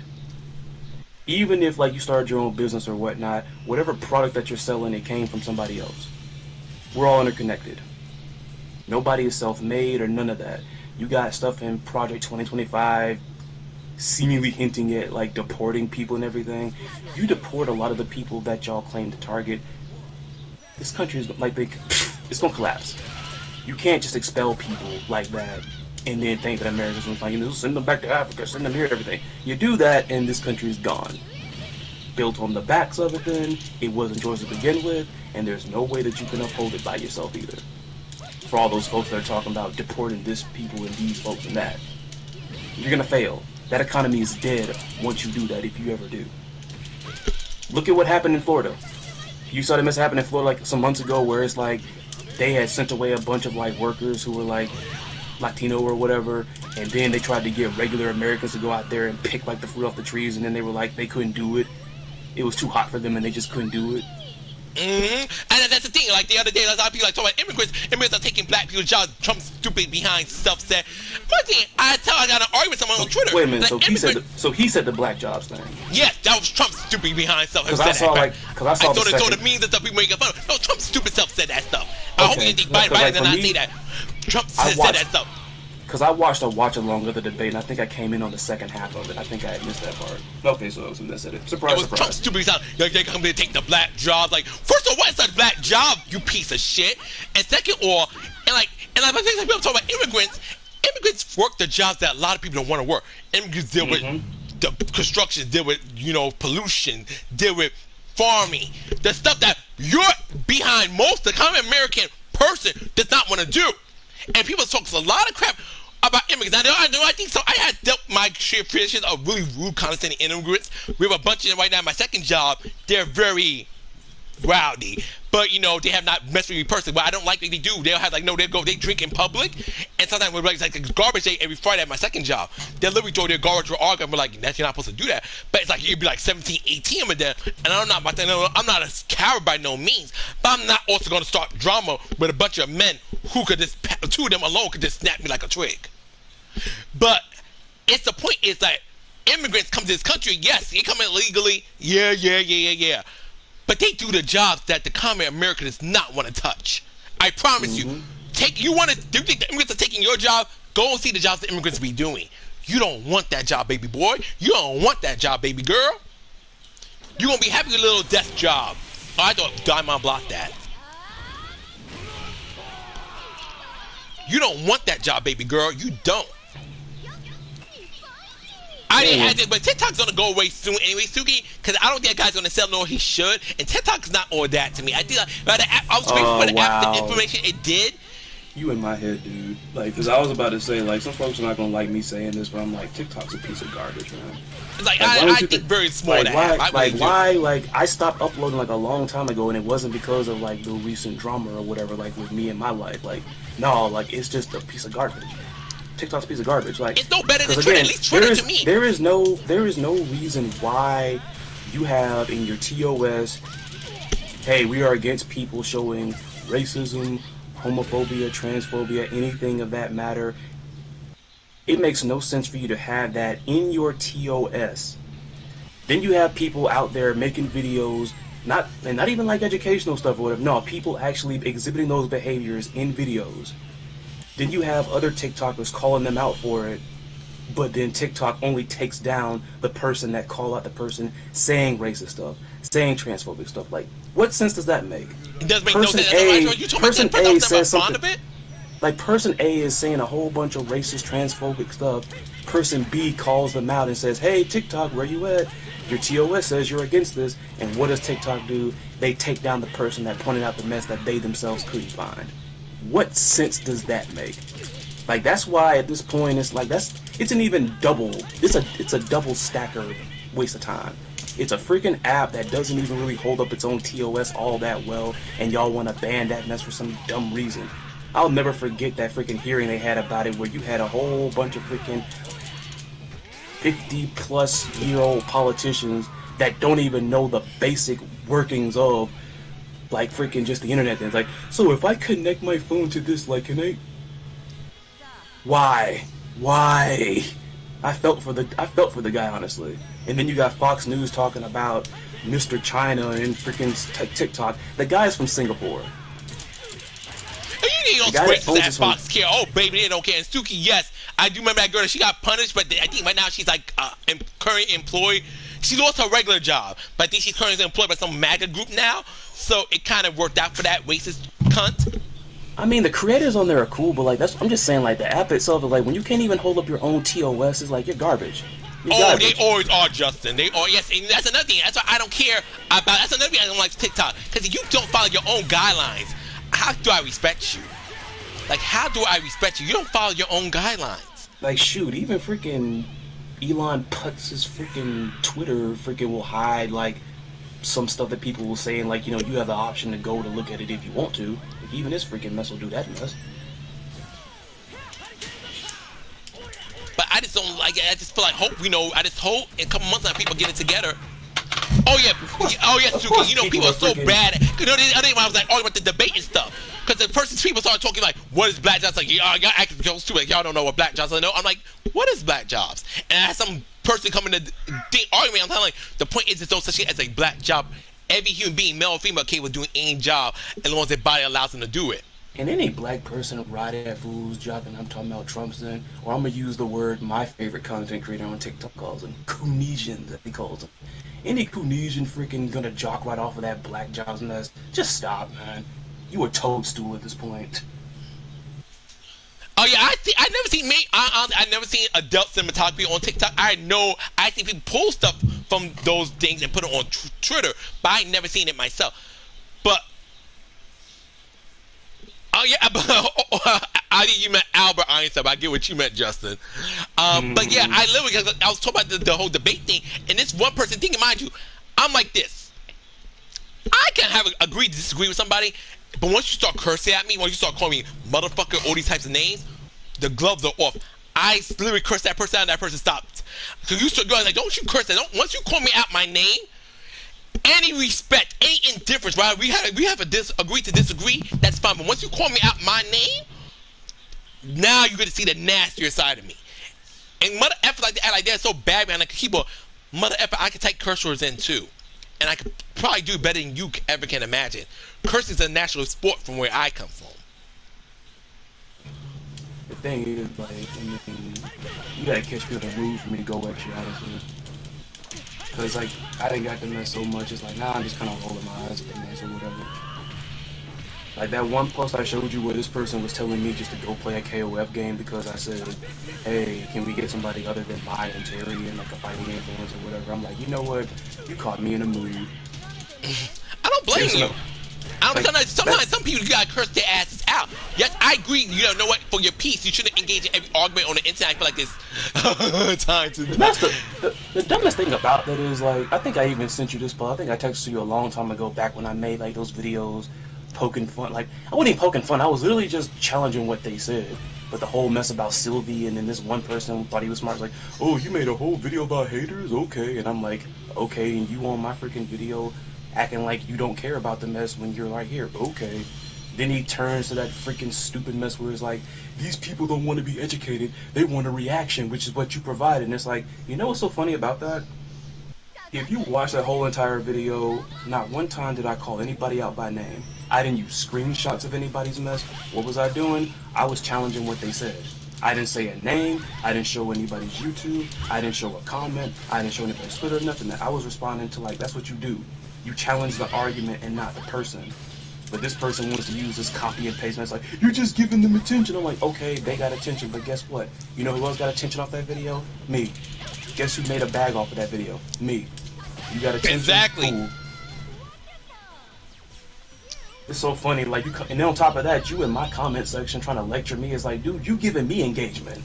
Exactly. That's what I think I used to from the beginning. I know I was doing YouTube before he did it. One thing about Arroyo Yo was more people should check him out too. Very entertaining YouTuber. He told me honest, when people say dumb stuff in your comments, don't delete them, don't get mad, let them, because that's engagement for you. And every time I learned, like, because that's how I'm gonna bring more people to your channel. He said actually respond to it if you want to, because it's gonna bring you more engagement.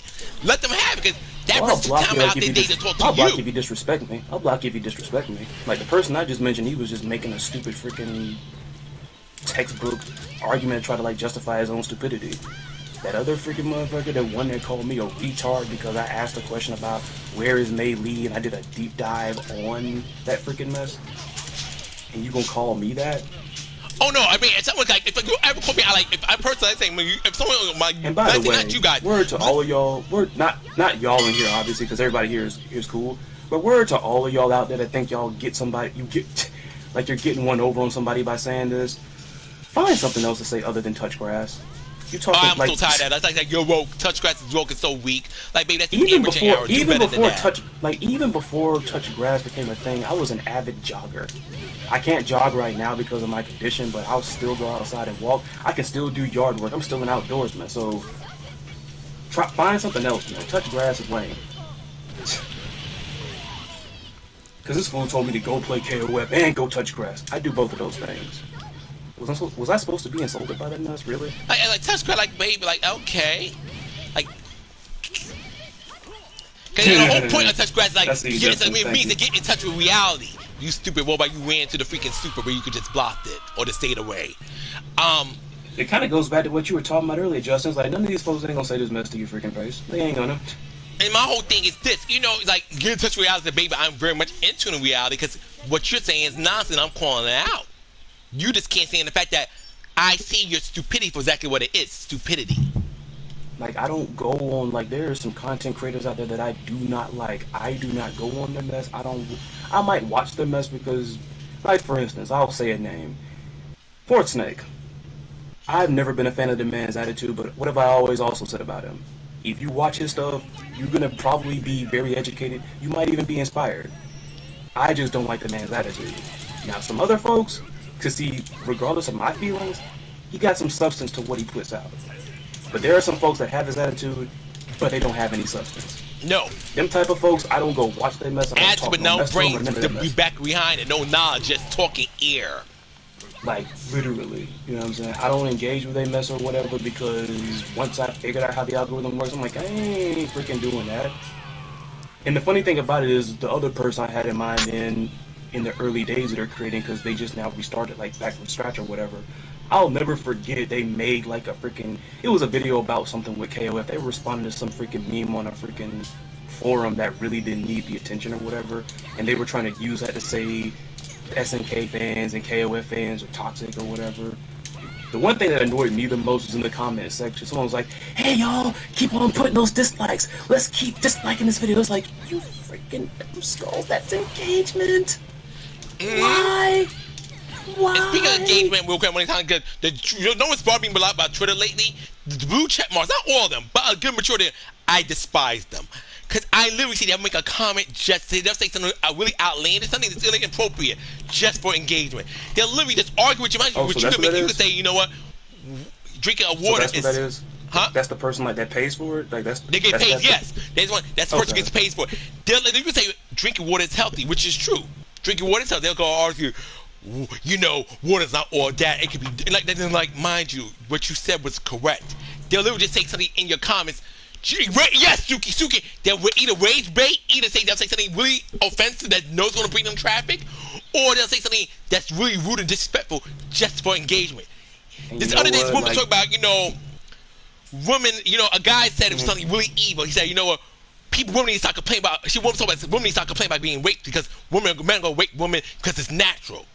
And the woman's like, you know, that's why women don't have a lot of trust issues against men nowadays in general. And a person said, well, you know, if you stop trying to give up men, that's going to give men more reason to rape you. Like, how tone deaf are you? How disgusting are you? You're just proving her point why a lot of women have a fucking phobia against guys like that.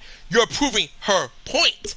And at first, it was a blue check mark just saying that. And I'm like, how disgusting are you? And that's the thing, Justin, it bothers me a lot. People say those vile things.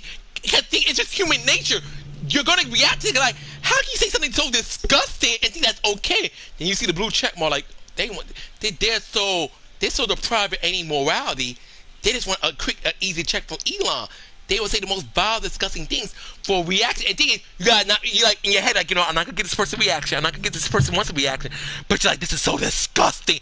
How can they say something like this without not going unchallenged? But you're like, you challenge them, you're giving them a reaction, therefore giving them engagement. But if you don't challenge them, here's a twist though. Here's a twist though, because continuing on like what you're talking about right now. Everybody loves to say that. You know, it's like, you know, because I'm pretty sure you've heard this before. You know, people will sit there and say that all publicity is good publicity. You've heard that before, right? Yeah, of course. Which, again, I ask the question. If there is really no such thing as bad publicity, why is it that many of the same people that say that cry about cancel culture? If there's no such thing as bad publicity, why are you worried about something like that? All publicity ain't good. See, like, here's my thing. I always say this. Yes, there are ways you can take stuff like that and make it into something positive. You make lemons to lemonade. There's a situation where you can make lemons to lemonade. That's true. But you want to know what you need, though? But you want to know what you need for that? You need to have what I call navigation skills. People these days will jump into the field and don't know how to navigate around the field. They just look, as I think Justin has said in the chat there, they put so much priority on just getting the reaction. Because whether these people believe it or not, a lot of folks are getting hip to this stuff. Like the fact that we're talking about this right now. The fact that we're talking about this right now, the fact that you got blue checkmark people and people always calling it out, like I've seen 10 different memes of folks poking fun at people, like, you know, that one freaking picture where they're like, this motherfucker paid for Twitter. It's like, you know, people are getting hip to like these baiting freaking tactics. They're getting hip to it. So it's like, is the reaction really worth it at this point then? Like, I know we are in what we call an attention economy, but think about it. And like I said, if I'm gonna freaking get attention about something like from my content, the stuff that I do, I stand 10 toes down on. I stand on that mess. I truly believe in my heart, like when I say, I wish we had other SNK reps than just Terry and Mai, but people, like, and this is like, and we talked about this before, like in DM, we talked about this on this. There's a benefit to the whole, what do they call it on Twitter when someone posts like a falsehood and like there's something to check them? Oh, fact check, right? Is it like the community? Yeah, because I know y'all probably heard that those really coming to YouTube now. Now I like that to a degree because yes, people will do some of the same tactics that they do on Twitter. They'll do it on YouTube as well. I just don't like the fact they put it in the hands of people because now it's like. Nowadays, everybody just says anything that they don't like is rage bait. Anything that they just simply disagree with is or like rage bait. Nonsense. Yeah. It doesn't agree with your belief system, which is unfortunate. Because the truth is not like, always going to agree with you. That video that you were waiting for, that Melee video that I did right there, people really accuse me of clickbaiting because I put a question mark in the title. Like, how did I clickbait you? I asked, what is the problem? You're asking a question. That's why your question mark is there. Common school. The school. Our kids need to go back to school. A lot of adults need to go back to school. It's a question. That's why the question mark is there. It's like, that's just the thing.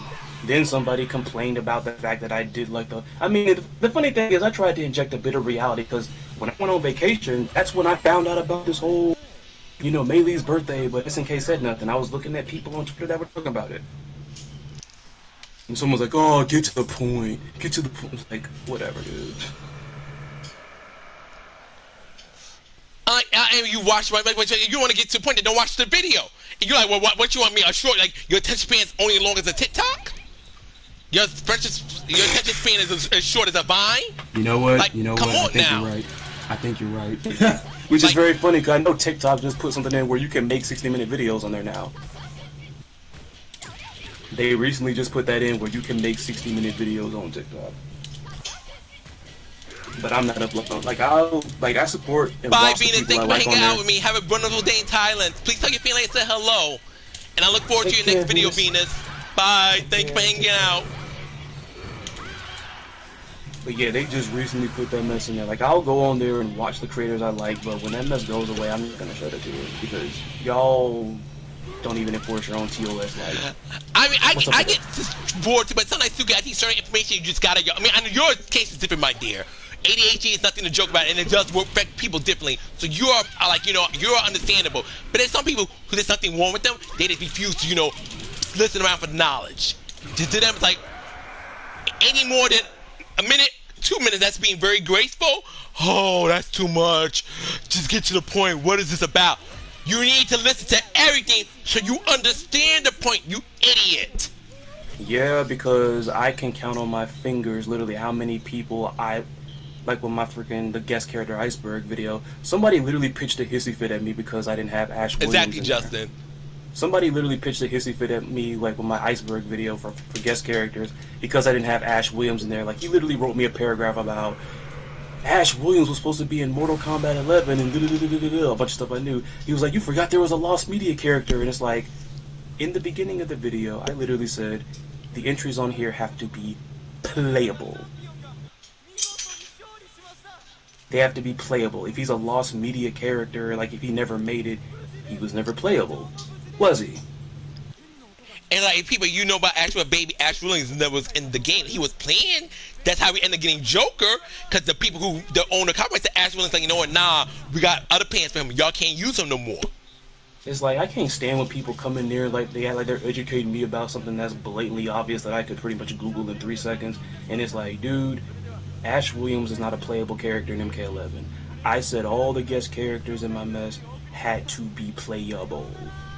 Duh. Then there's several people that were like, you forgot Kirby. Well, it was somebody in freaking Smash, but the thing was, I actually went back and watched them. Like, I mentioned that character right here.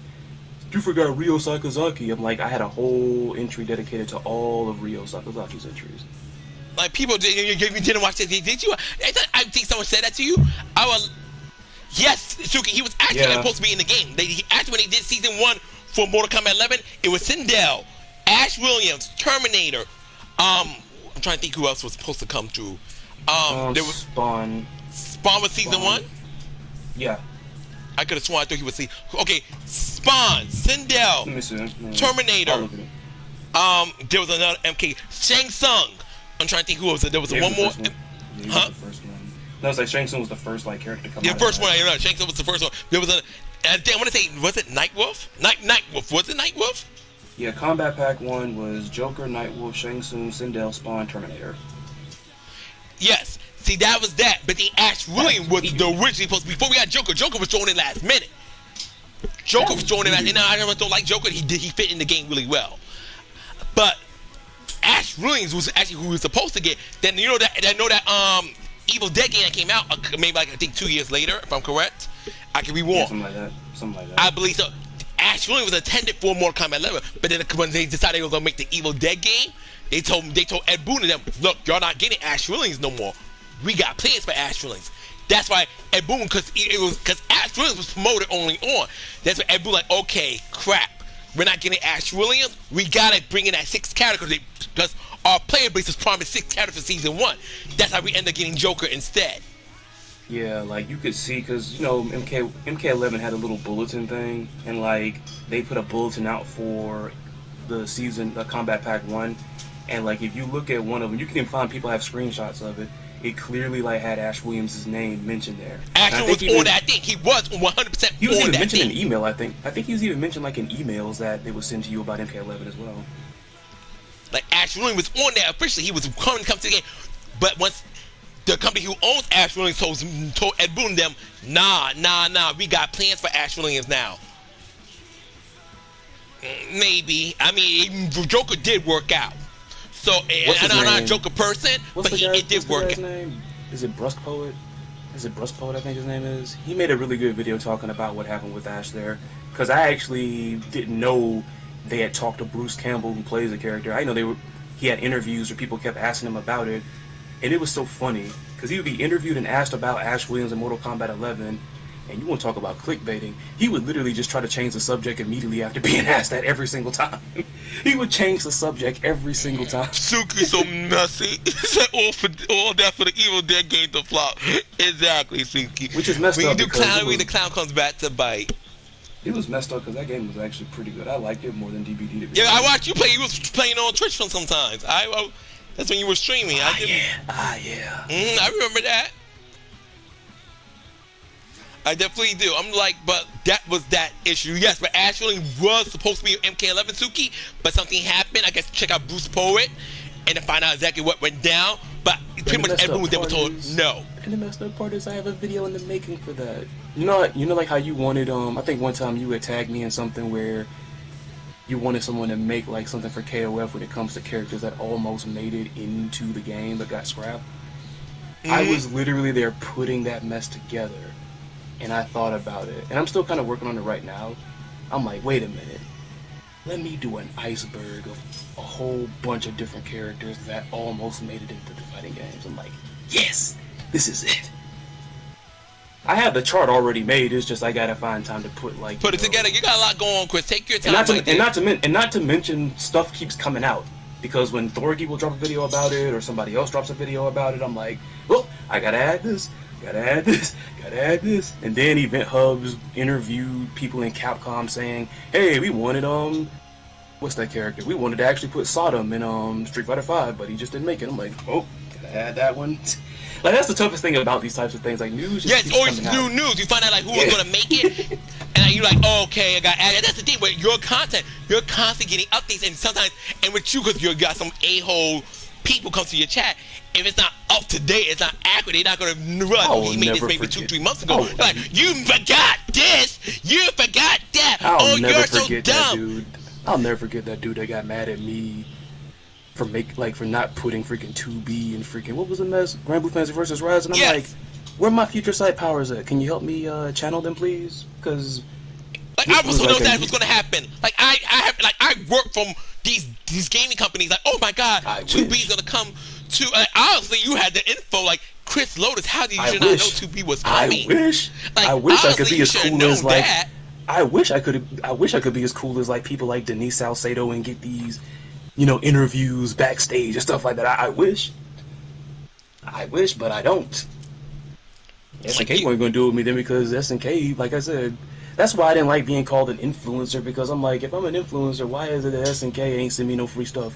No, I wish. Like, I ain't like, no. Like, you're the guy who's just very hip to. I'll never want to be an influencer in that level, because I would hate that someone like, oh, Onyxe. I mean, I love, I'm never going to complain about something freelance. It's not going to be nothing bad. But like, the Onyxe, here's this game, play for us and give us a review on it. Like, and I'm looking again, like, I actually hate this, but I got to. No, I'm like, I actually hate it, but I got to actually. Now, but they paid me to play it, so like, you hate the concept of it. That's why I hope that don't ever happen. That's like, I hope, I really, for this game, I'm truly passionate about. I would love to do it, but I would hate to get paid to promote, like, hey, I'm sponsored by so-and-so. We're going to be making this video together. Legends. I'm like,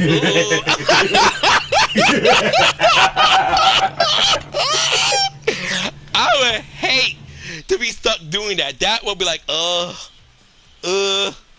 that's like, like, yay, I'm getting attention, that's good, I'm happy, but I'm like looking at this, this is crap.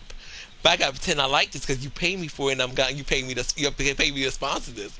I would I would hate that so bad, like so bad. I might have to get my roommate to do something like that. Like, you know what? I don't like this, but I'll have my roommate do it.